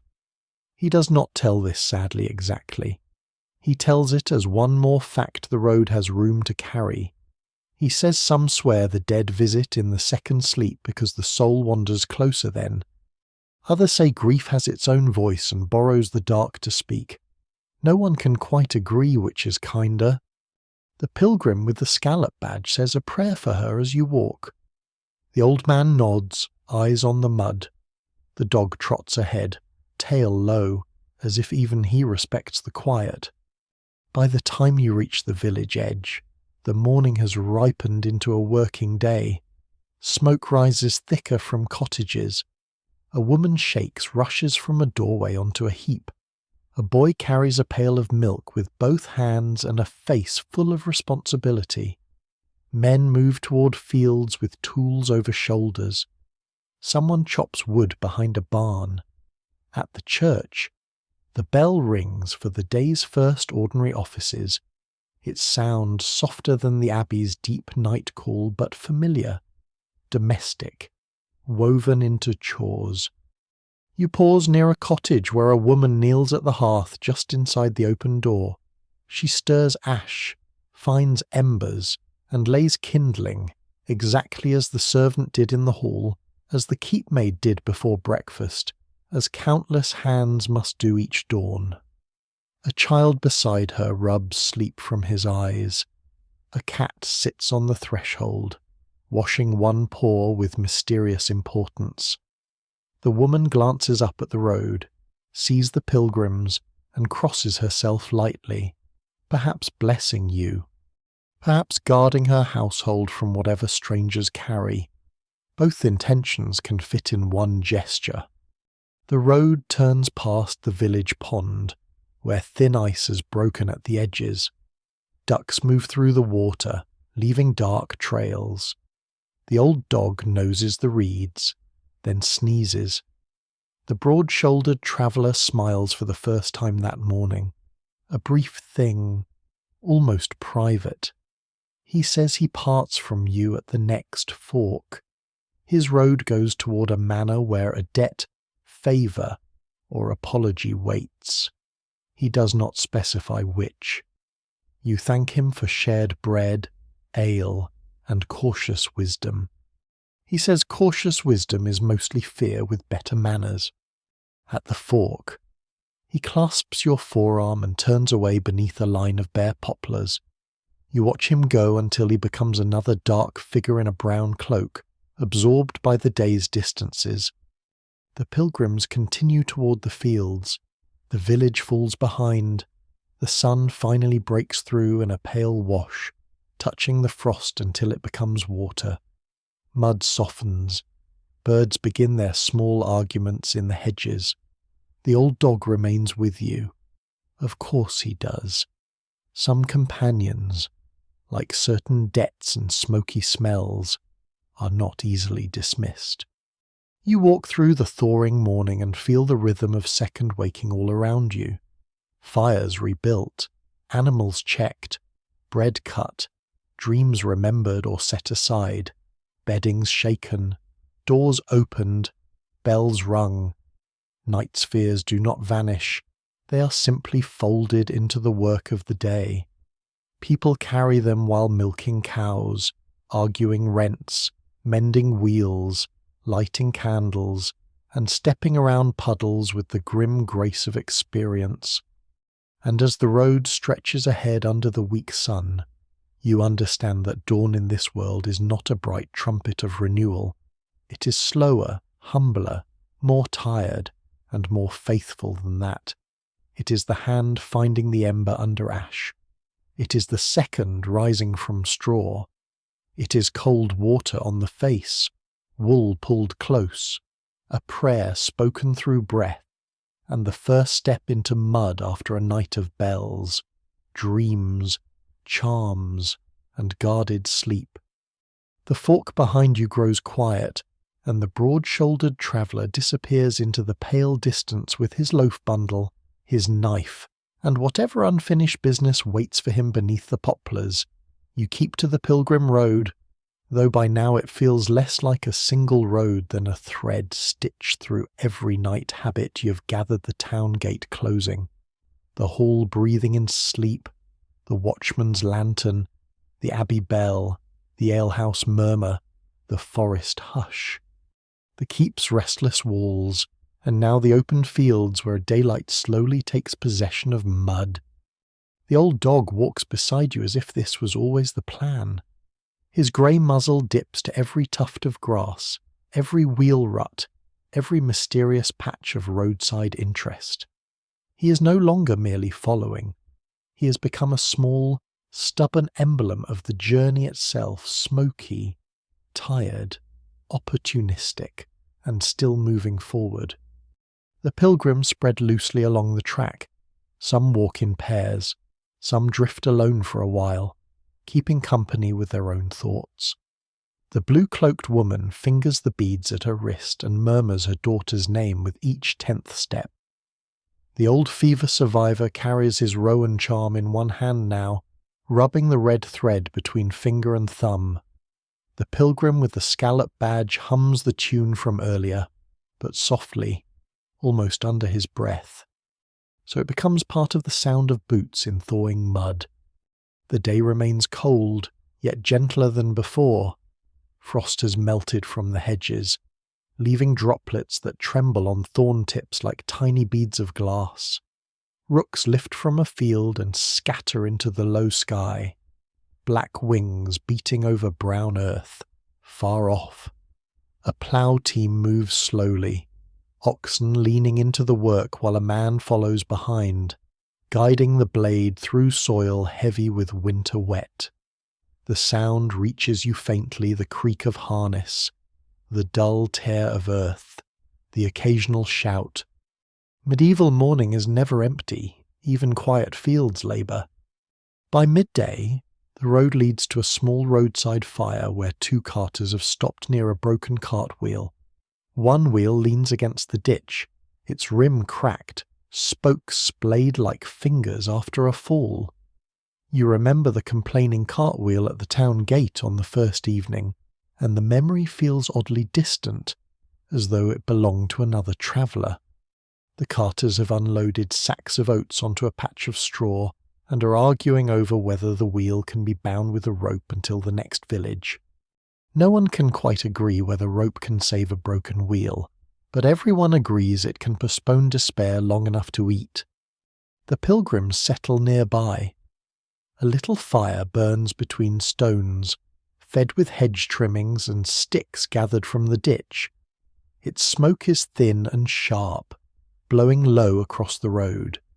Bread is brought out again, along with cheese, dried apples, and a small onion cut into pieces so tiny they seem more symbolic than nourishing. Someone has a flask of ale. Someone else produces a bit of honey wrapped in waxed cloth, hardened by cold but still sweet. The old dog receives a crust from the fever survivor and takes it with such gentleness that the old man smiles. You warm your hands over the roadside fire. The heat is small, but after so many nights you know small heat is not to be mocked. It is the beginning of nearly everything: supper, safety, prayer, gossip, sleep, survival. You watch smoke climb and remember the banked embers in the town hall, the servants' rosemary and rue, the abbey brazier, the alehouse hearth, the keep's torches bending in wind. Fire has followed you not as spectacle, but as a quiet companion, always needing tending, always giving more than it should.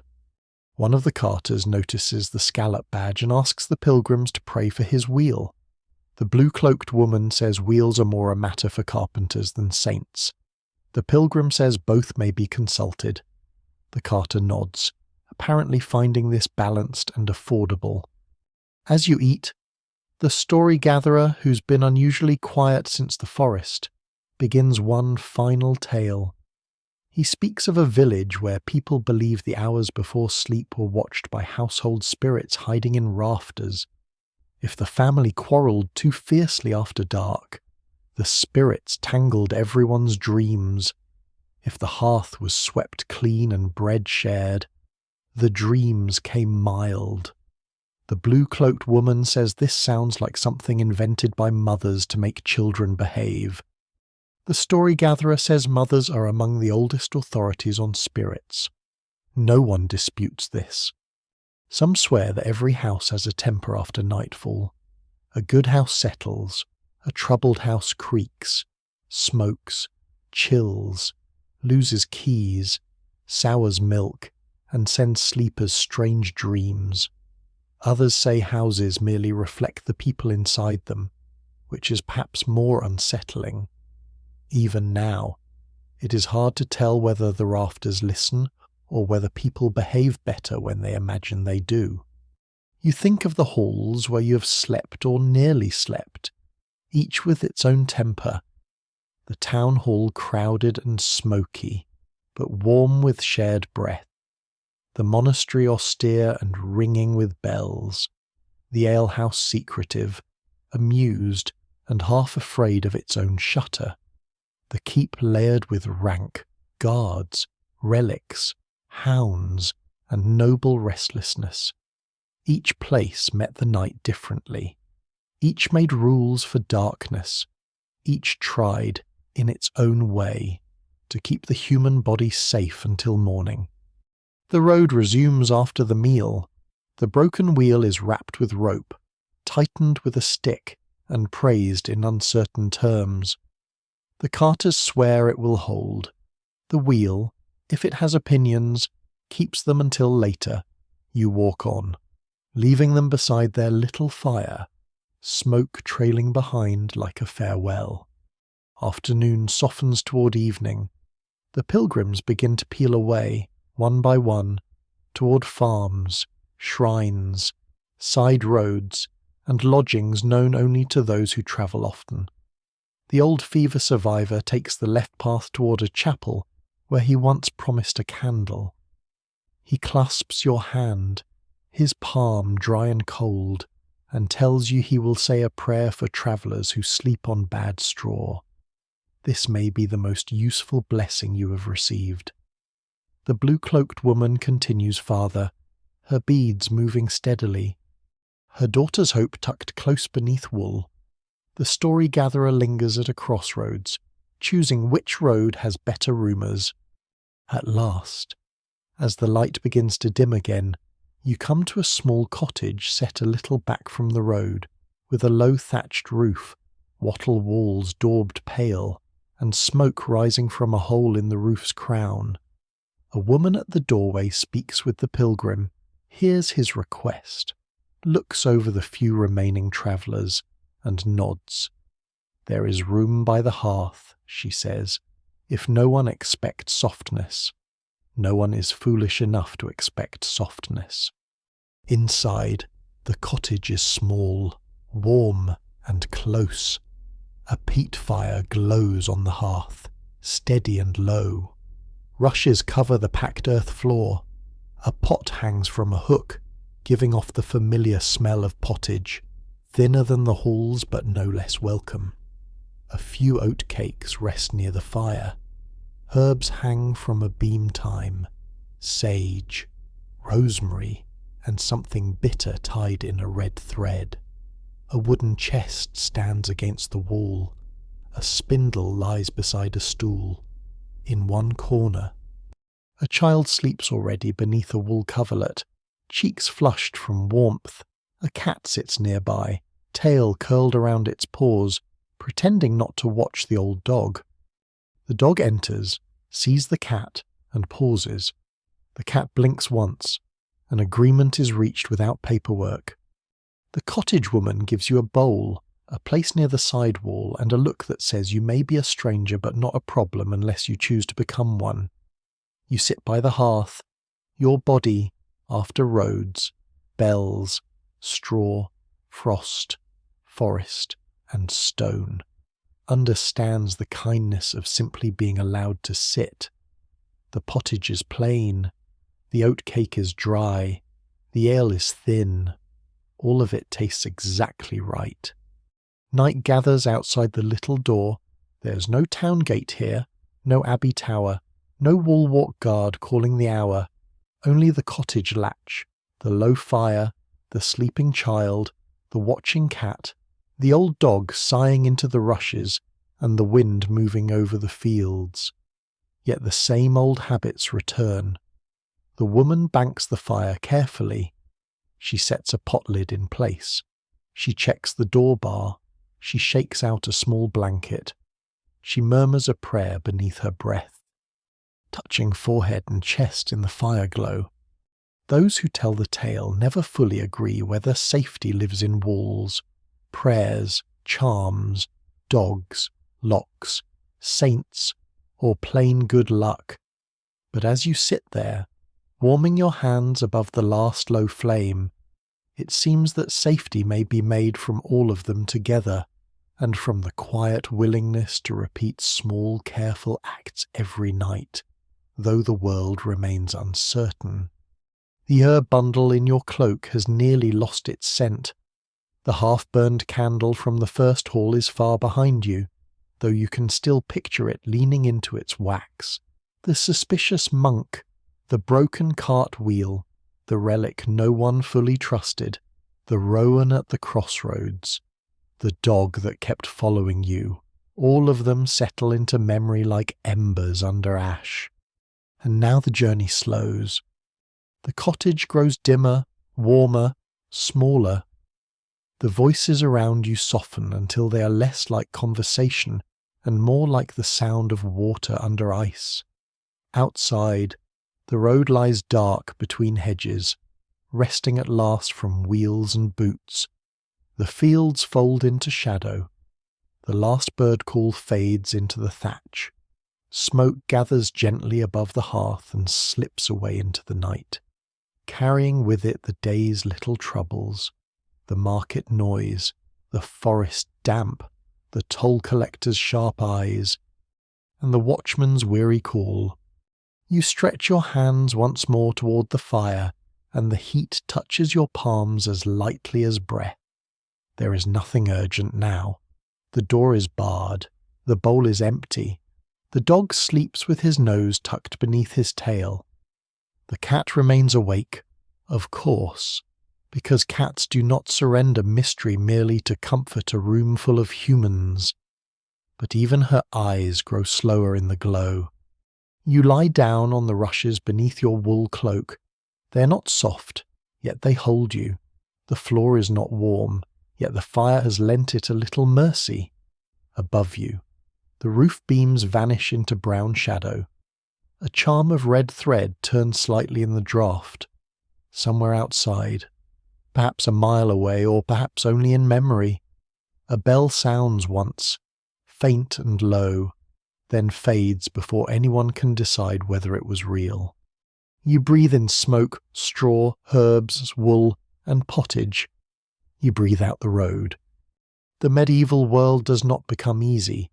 It does not become clean, safe, fair, or quiet in all the ways a tired heart might wish. But tonight it becomes still enough.